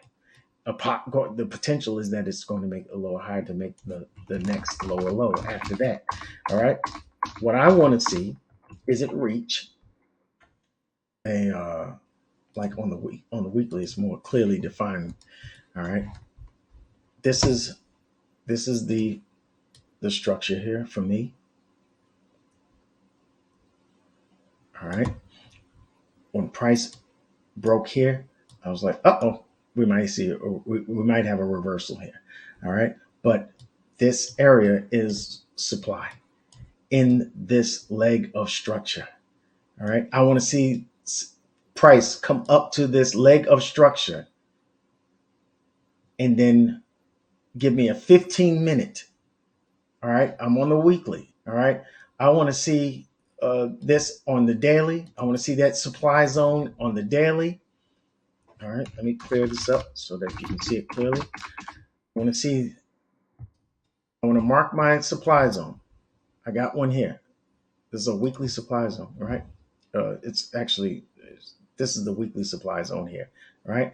Then I want to go to the daily, and I want to refine that weekly supply zone into a daily supply zone, and I marked it here, all right? And then I want to go to the weekly, to the 4 hour, sorry, and I want to mark that daily and weekly supply zone. I want to refine it down to a 4 hour, all right? I want to find the 4 hour within the daily, within the weekly. All right. And then once price reaches there, like it's reaching here right now, see this 4 hour supply, I want to go to the 15-minute within this 4 hour supply. I got to go within. All right. Once price reaches it, trades back up into it. I want to see that my confirmation entry. I want to see price uh, break, make a high, pull back, make a new high, break that low, and that's when I go to the 15-minute for the pullback.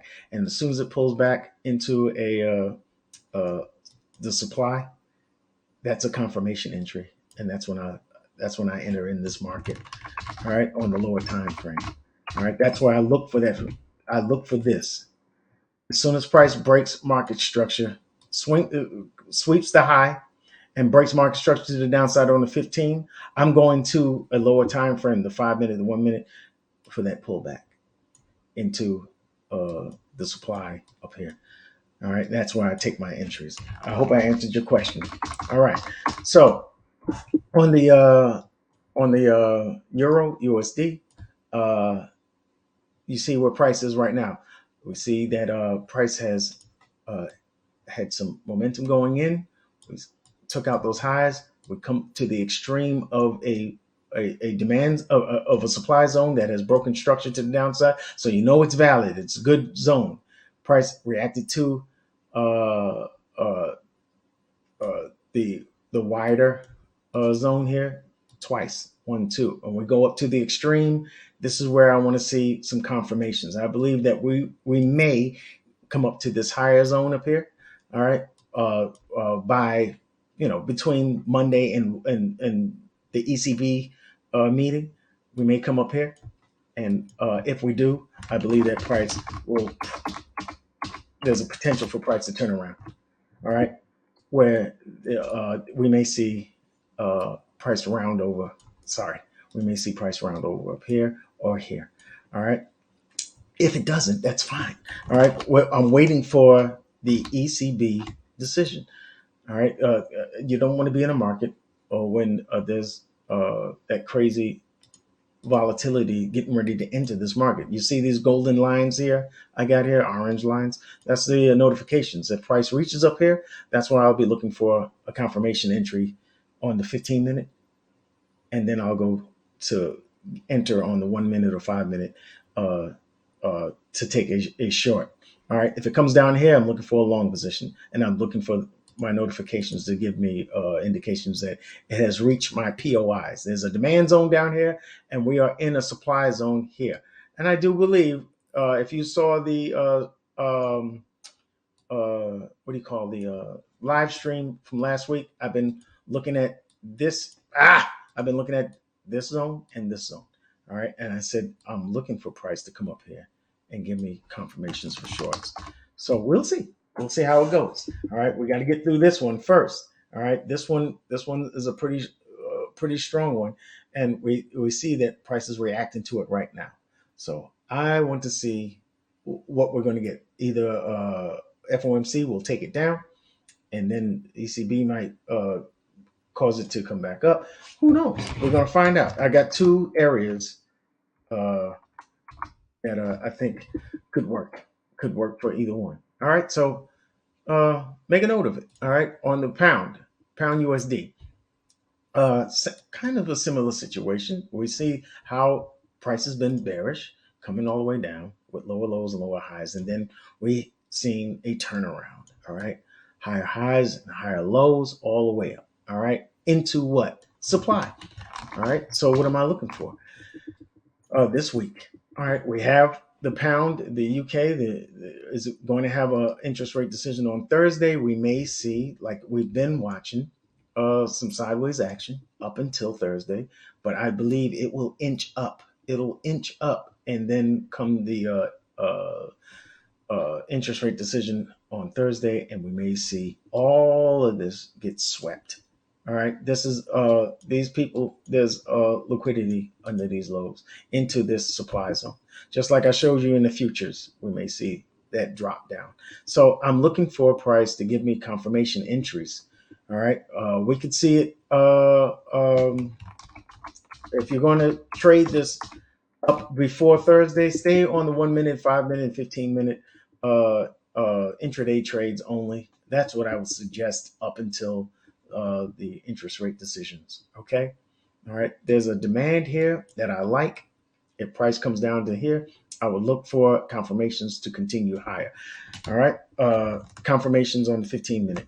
All right. This is a 4 hour demand zone, a 4 hour demand zone here. And I like this demand zone because it there's a lot of boxes that it checks for me for a legitimate demand. So I'm going to see, you might see a spike down here and then a turnaround. All right. And if we see the spike in the other direction, we may see a turnaround, and this would be my TP. You understand? So let's wait until the news, and we'll get some clarity. Let's look at the Aussie dollar. I have the same similar situation with the Aussie dollar. Had a beautiful inverted head and shoulders down here. All right. Once it mitigated the weekly demand. All right. After a break of a bearish break of market structure to the downside, we've seen price turn around here. All right. Once it breaks market structure here, we got to say, hey, things are bullish because we're making a higher high, higher low, higher high, higher low. And we clearly lost some momentum once it reached this supply zone. All right. I love that. That's because it's clear. It's very clear. Now, let's take a closer look. With the price action, we can see that price is building liquidity under these under these lows here, this low here, this low here. We're making higher lows. All right, we're making higher highs going into this this daily supply. We haven't reached the midpoint yet. You see my notification, my alert here is at the midpoint of this zone. I believe we may make it up to sweep that high, and then we may see news time a reversal because there is a lot of liquidity to come get. Some people are going to look at it this way only, right? There's nothing wrong with that. All right, nothing wrong with that. You can look for your harmonic patterns and whatnot. All right, and that's cool. We got a nice little channel going on here, and price has reached the bottom of it, and we're reacting pretty nice. But look where that channel is going to, right to my highlighted zone. All right, if it reaches there come news time, whether for FOMC or for the ECB, if we see that dithering happening up until FOMC time, I'm looking for price to come and sweep these lows into the demand down here. Hello, if I can get that into the demand down here. So we're going to see what happens. There's a lot of liquidity to come get. We've swept this high, and we may get a sweep of this high. We may. All right, that's just a couple of scenarios, but that's if the U.S. dollar is strengthened or weakened. All right, if it is weakened and we have a risk on, the Aussie is going to fly. Why? Because the Aussie is a commodities based uh, currency, and it's going to outperform the U.S. dollar in the case that we see a 50 basis point hike. All right. Uh, we're going to see this high being taken out, and quite possibly this supply zone get taken out, and we'll take a high probability trade of the demand that is left behind, the demand that took this supply out. We'll look for that to come back, and we can take that to the house. All right, I'm looking for that scenario. All right, but right now we are at this supply, and this was an impulsive move down. All right, yeah, we had a nice little reversal pattern here, but we are trading into supply here. Price could very well start to trickle down from here. So I'm looking for that. I am looking for that. We'll see that clearly with CPI data and FOMC. All right. So look for maybe a sweep up into this zone, and then down goes Fraser, maybe. All right, we'll see. All right, the NZD, the most strongest of the currencies over the last 30 days, in my opinion. All right, we had a break of market structure here. One, two, three. We have lower lows and lower highs. We break this market structure here, right? And price goes all the way down, right? Let me get that out of here. All right. And uh, uh, we have a break of market structure here to the upside. So we're bullish now on the lower time frames. All right. 4 hour is showing this swing structure being broken to the downside. All right. On the 1 hour, you'll know that we have higher highs and higher lows going all the way up here. This is a very bullish move. All right. But we didn't break the top of the trading range. Not yet. We're here knocking on the door now. All right. And we can see that last week, go to the daily, we can see that last week didn't get a whole lot of movement. All right. We had a push down. All right. With their, I believe there was some kind of news that caused the push down. And then price came back up. All right. We opened the week and ended the week in the same place. All right. Do I think that leaves us with relative equal highs here? All right. I believe those highs will be swept. I believe this extreme of the supply is not going to hold. I believe that we will come up here. Come on, man. We will come up to the higher zone. All right. The one that this responded to in the first place. All right. So what does that mean? We may see the rounding over of price up here. All right. It may not happen. I don't know because there was a sweep of this. There was a sweep of this high here already. All right. That's why that X is there. All right. Price comes back, responds very bearishly. There's a lot of sell. There's more sells up here. More sellers up here, in my opinion. More sell orders up here. And I believe if we tap that, we'll come back at least to this level. And what would that form? Right? What would that form? Inverted head and shoulders. So we'll see. We'll see how this goes. All right. The news will be very telling. Let's look at U.S. dollar, Japanese yen. Price has been very bullish on the 4 hour. We can see it on the daily, and prices.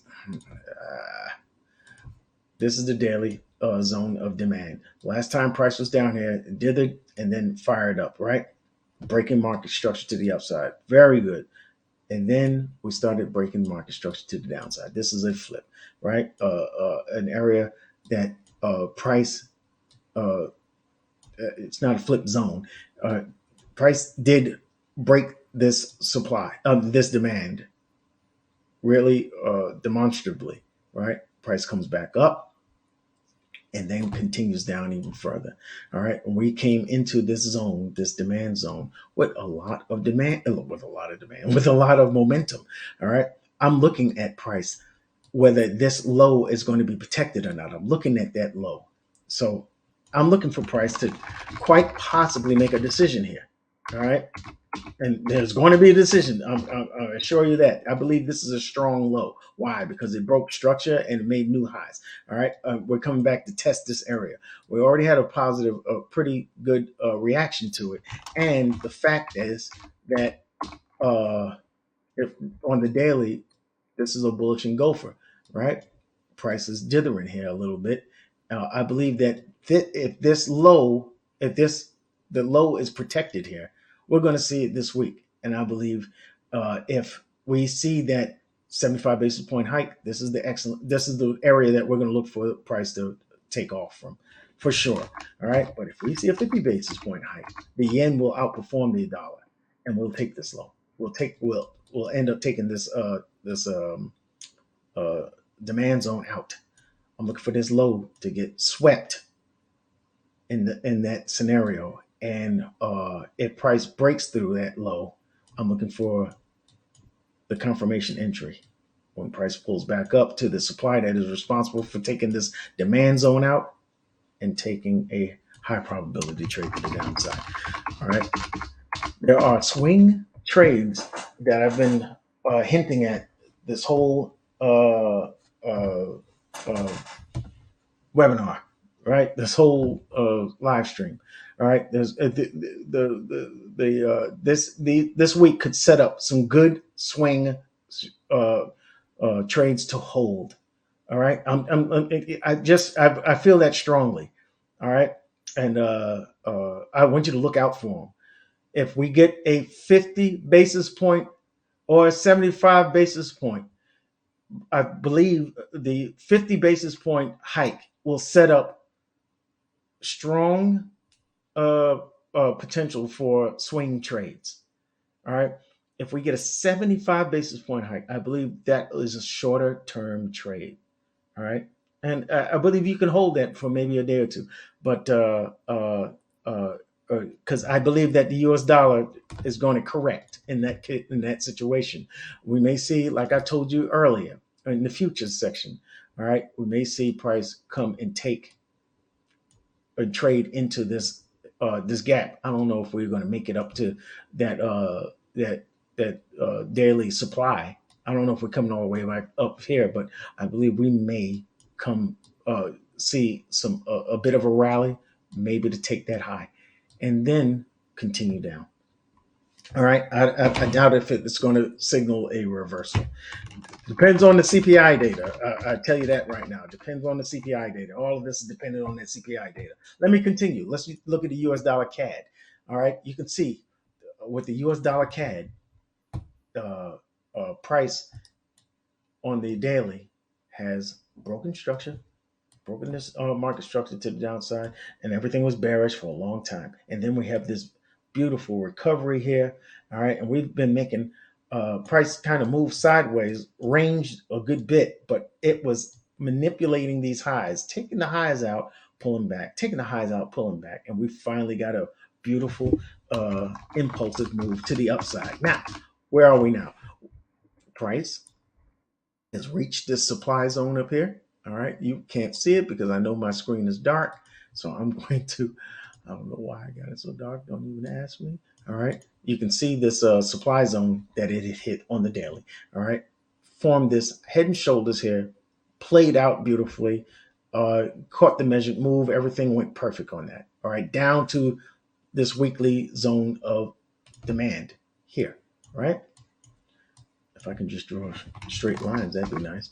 All right. So, and price reacted and it's coming up. Now, this move, look how long it took to get down here in days. All right. 1, 2, 3, 4, 5, 6, about 8 days, right?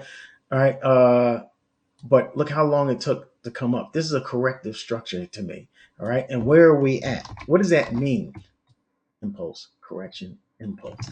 When I say it's corrective, that means I think it's going to resume its overall trend.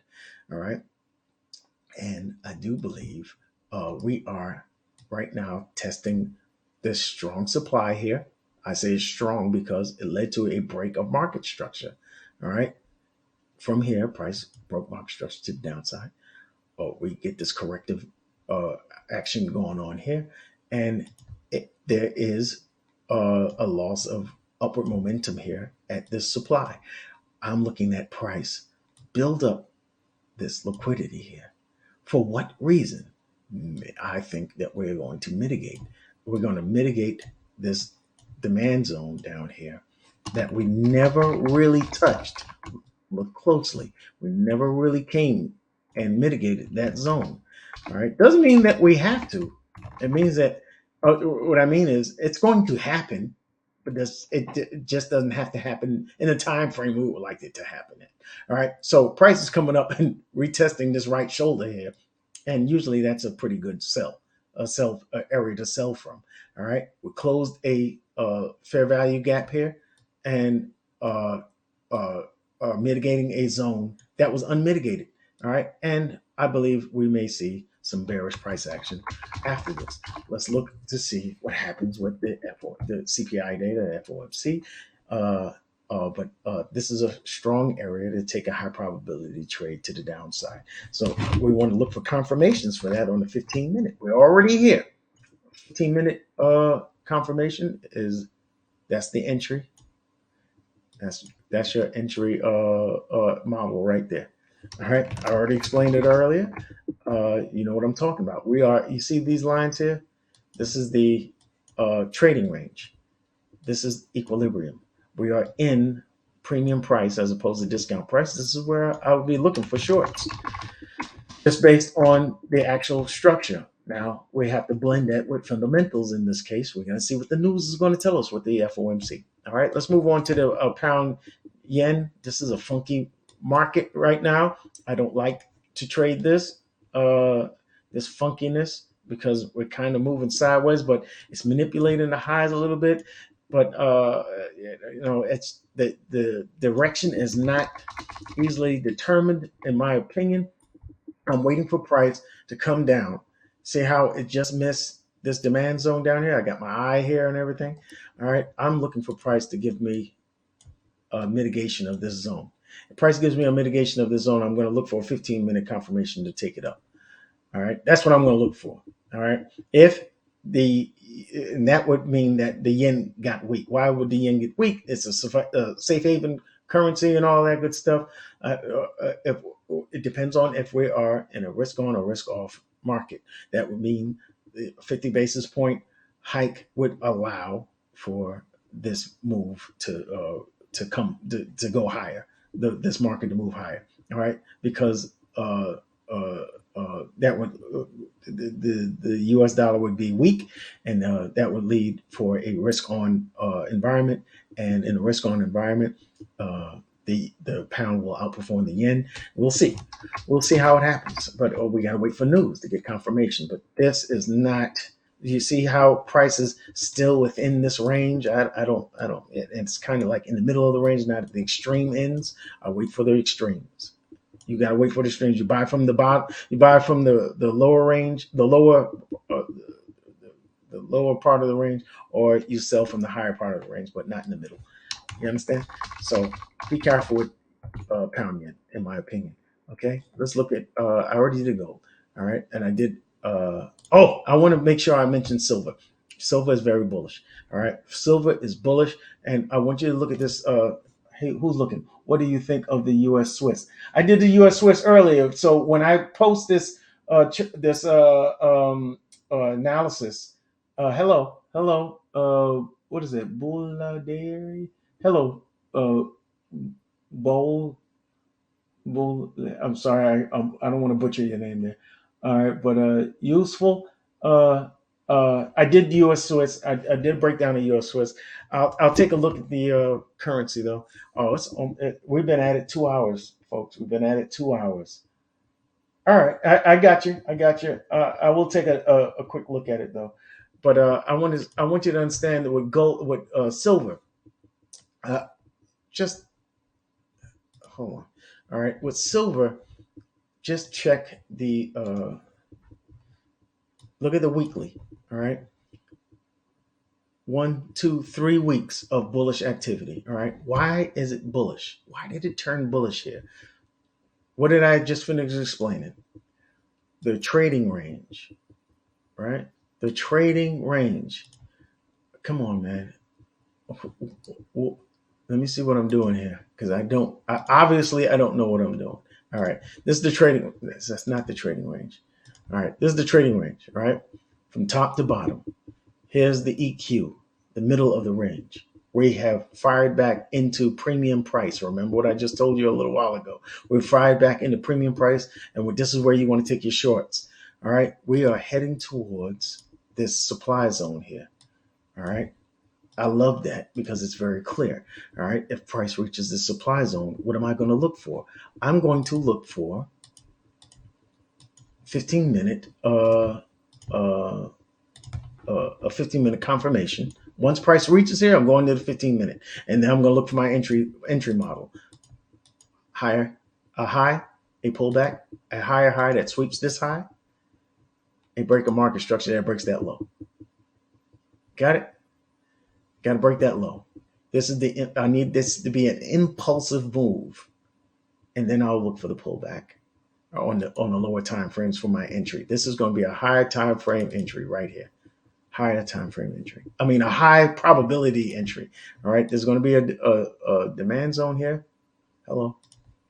There's going to be a demand zone somewhere up here. This you're looking for the demand zone in this leg, this impulsive leg of structure. As it pulls back to it, that's where you want to take your high probability trade from.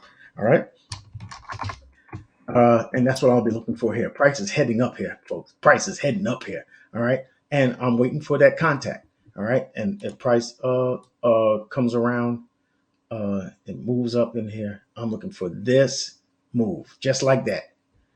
And once it starts to pull back, that's when I take my trade. Got it? All right. And just for kibbles and bits, all right. You know what I'm talking about. It's and giggles. It's and giggles. You understand what I mean? All right. So I'm gonna take a look at uh USD Swiss. All right. Let me take a look here. Boom. All right. USD Swiss. This is gonna be some funky stuff. You see how hard it swings like that? Those are hard swings, and it's not too easy to trade. All right. But look, I need you just to break it down from the higher time frame. All right. Go to the weekly. All right. You see, at this peak here, there's a supply zone where price fell. All right. Price pulls back for the correction and then falls from there. All right. So you know that there's selling orders up here for sure. Price comes up. The next time, if you're waiting here, as soon as it does this, this is a break. This is the model I'm talking about. A high, a pullback, a higher high, a market structure break. All right. And you wait for the pullback. And pullback, this is where you take your high probability trade. All right, you find the supply in here and wait there. Price. If you would have waited, you would have got it right here.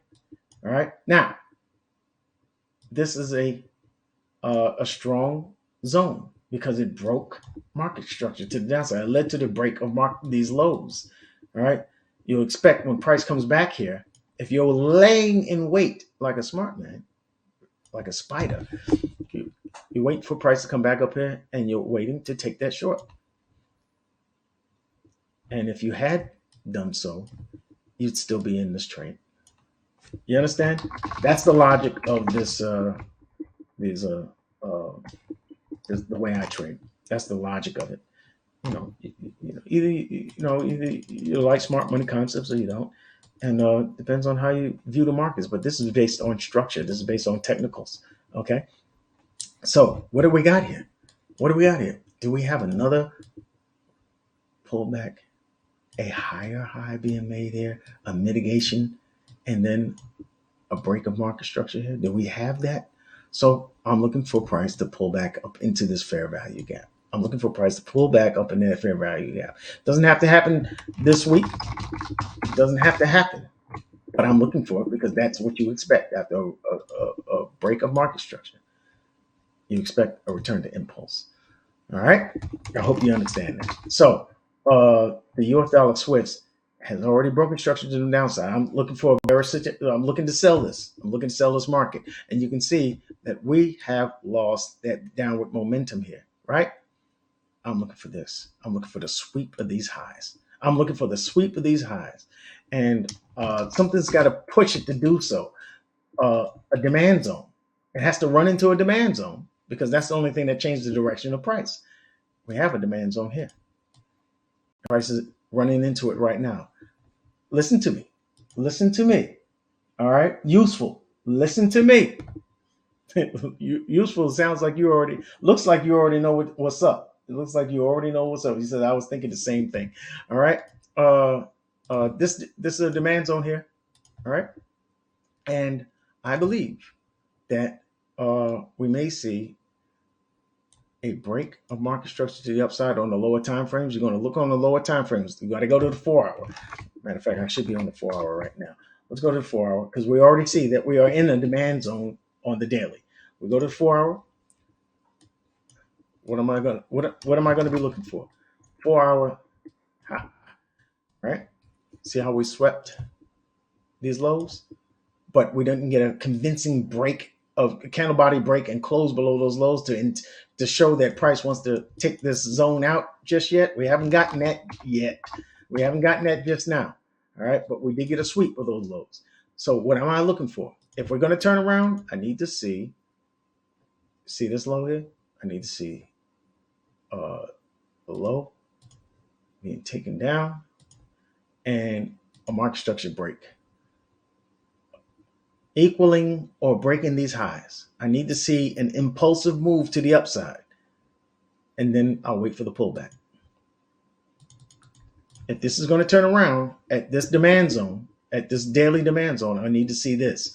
Once it does this, once it does 1, 2, 3, 4, I'm going down to the 15 minute and look for confirmation and confirmation.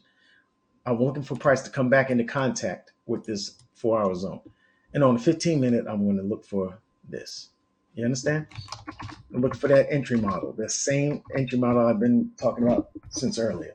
All right, that steep drop, and I'm looking for the retracement. Yes. All right, and this is going to be a nice trade, but maybe you don't want to you want to what do you call keep uh, your TPs moderate. This is a short term trade.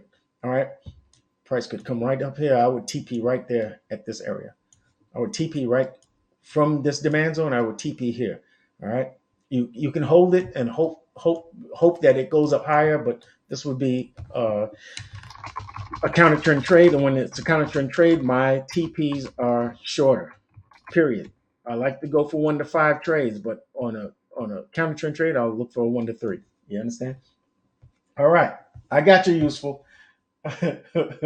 Leslie, you got an M pattern? Where did you see the M pattern? Where did you see the M pattern?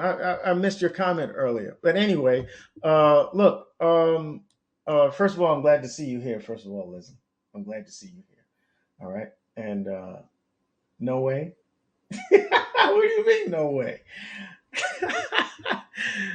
Yo, drunk is crazy. I think drunk is drunk. Anyway, listen, we've been at it over 2 hours. It's 3:09. All right. If uh I appreciate you too, useful. Hey guys, do smash the like button. I got to get out of here because I've been on this 2 hours. All right, and I got to tell you, I got to tell you that I really appreciate you guys showing up for this live stream. It's kind of impromptu, and I'm just glad that you happen upon it. Subscribe to the channel. Let your friends know. There's a guy who might know what he's talking about, But if you check out my YouTube channel, you check out my TradingView account, and subscribe on to my profile and stuff, and you see what I've been putting out. You see that I got a little handle on this. I've been at it for a few years. All right, and I'm I'm not doing daily lives right now because I'm handling my own personal business. But this is probably the last week in which I would be open for trading. The last 2 weeks of December going into January, those are not the greatest times to be trading, in my opinion. All right. So I'll be laying off on the analysis and everything, but that doesn't mean I'm gone. I'll be live in my chat with the rest of the guys, with the rest of the team. All right, and I'll be checking out the charts. And if I do see something that is a pristine setup, and I'm going to tell you what a pristine setup is, and I'm only going to give it to you audibly. All right, or just I'm not going to write it down or anything like that there, but I will get more involved in the explanation of it next year at the beginning in January. But the pristine setup is I wait for a 4 hour zone to be contacted. I look for the 15-minute zone within that zone to be contacted. And I'm looking for a 15-minute confirmation trade off of that 15-minute zone within the 4 hour zone. It has to be pro trend. All right. If it's a downtrend, if the 4 hour, if the weekly and the daily are showing a downtrend, I'm not going to take a counter trend trade during the last 2 weeks, in the first 2 weeks of the year. All right. I will wait until I see a definitive downtrend on the weekly, on the daily. I'll look for a price to contact a 4 hour within that daily. I would look for a 15-minute to be contacted by price within the 4 hour. And then I'm looking for that confirmation entry pro trend off of that 15-minute, which is nested within the daily. I mean, within the 4 hour, which is nested within the daily. You understand? Those are the strongest, highest probability trades you can take. All right. And those are the only ones I'll be looking for in the last 2 weeks of the year and the first 2 weeks of the year. Period. End of story. All right. I agree with you. Drunk 15 minute is boss. All right. I take my entries on the 1 and 5 minute, but on the 15 minute, the last 2 weeks, I'm telling you right now. All right. Matter of fact, I'm going to save that for my guys. I'm going to say, I was about to tell you, I'm about to save the secret sauce for my guys, man. You know what I mean? But listen, I'm on my way to the chat. And if you guys want to talk in the conference room, I'll be there. All right. But otherwise, that, thank you for attending. Thank you for attending, and check. Do make sure you look at the previous live stream, because some of those setups that I was looking for are setting up this week. And do make sure you wait for the news. Do not trade the news candle. In my opinion, that is gambling. If you don't know what to look for, if you don't know what you're doing, Drunk does a great job of trading during the news time. I don't recommend it because I think it's a riskier time to trade. I like to wait until the dust settles, so you can take a trade after price shows you definitively what it intends to do. All right, you can get spread. You can get caught out there with what do you call uh, what do you call it? What is the word I'm talking about, man? Uh, when uh, what do you call it when price when you have a stop loss, you put your stop loss to break even, and you trade the news. You think you're safe because you got your stop loss at break even, and then price comes and takes out your stop loss. But you take a big loss and you're thinking, I had my stop loss at break even, what's the problem? What is that called? It's not it's because the spread, because news time, the slippage. Thank you, for God's sakes. For God's sakes. Thank you. This slippage. Don't get caught by slippage. Slippage could ruin your whole challenge account. Slippage could ruin your whole account. You're thinking that you're not going to take a loss, and you take a big loss, and you're wondering why, because of slippage. All right. Do not get hit by that. All right. If you're gonna trade the news, do it. Gain some experience. All right. uh, you should have, and I would highly suggest a couple of years of experience, like Drunk or myself. You gotta have, make sure you learn how to do it first through somebody that has more experience at it. All right, don't just it throw money on the on black or red and hope that the ball stops rolling when it gets to those colors on a roulette table. Don't do that. Otherwise, just go to the drugstore at the corner and get some scratch offs, because that's what you're doing. You're gambling. All right. Trading is not gambling. All right. Unless you approach it like a gambler. And you can. All right. But I don't. Be professional. All right. Do it right. Get educated. Get some good, get some good guidance. All right. Check me out at the links in the description. And again, I want to thank you from the bottom of my heart for showing up today, and I appreciate you guys asking, "Where's the analysis? Where's the analysis?" I'm telling you, I'm trying to handle my business right now, but I will see you early next year for sure. But or if you come down to the chat or whatever, you can come and check me out inside the chat or with the team and stuff, and ask questions or whatever. All right, I will see you in the next doggone. Uh, Live stream, which will definitely be next year. But I may put out a video here or there up until that time for sure, because I like to communicate with my peoples for sure. All right. Yeah, yeah. So I'm definitely going to be a busier. Get back to business next year. Okay. All right. So I'm going to try and figure out again how to end this doggone this live stream. If I can just oh, there it goes. All right, and I'll see you guys YouTube. I'll see you guys later. Thank you very much again.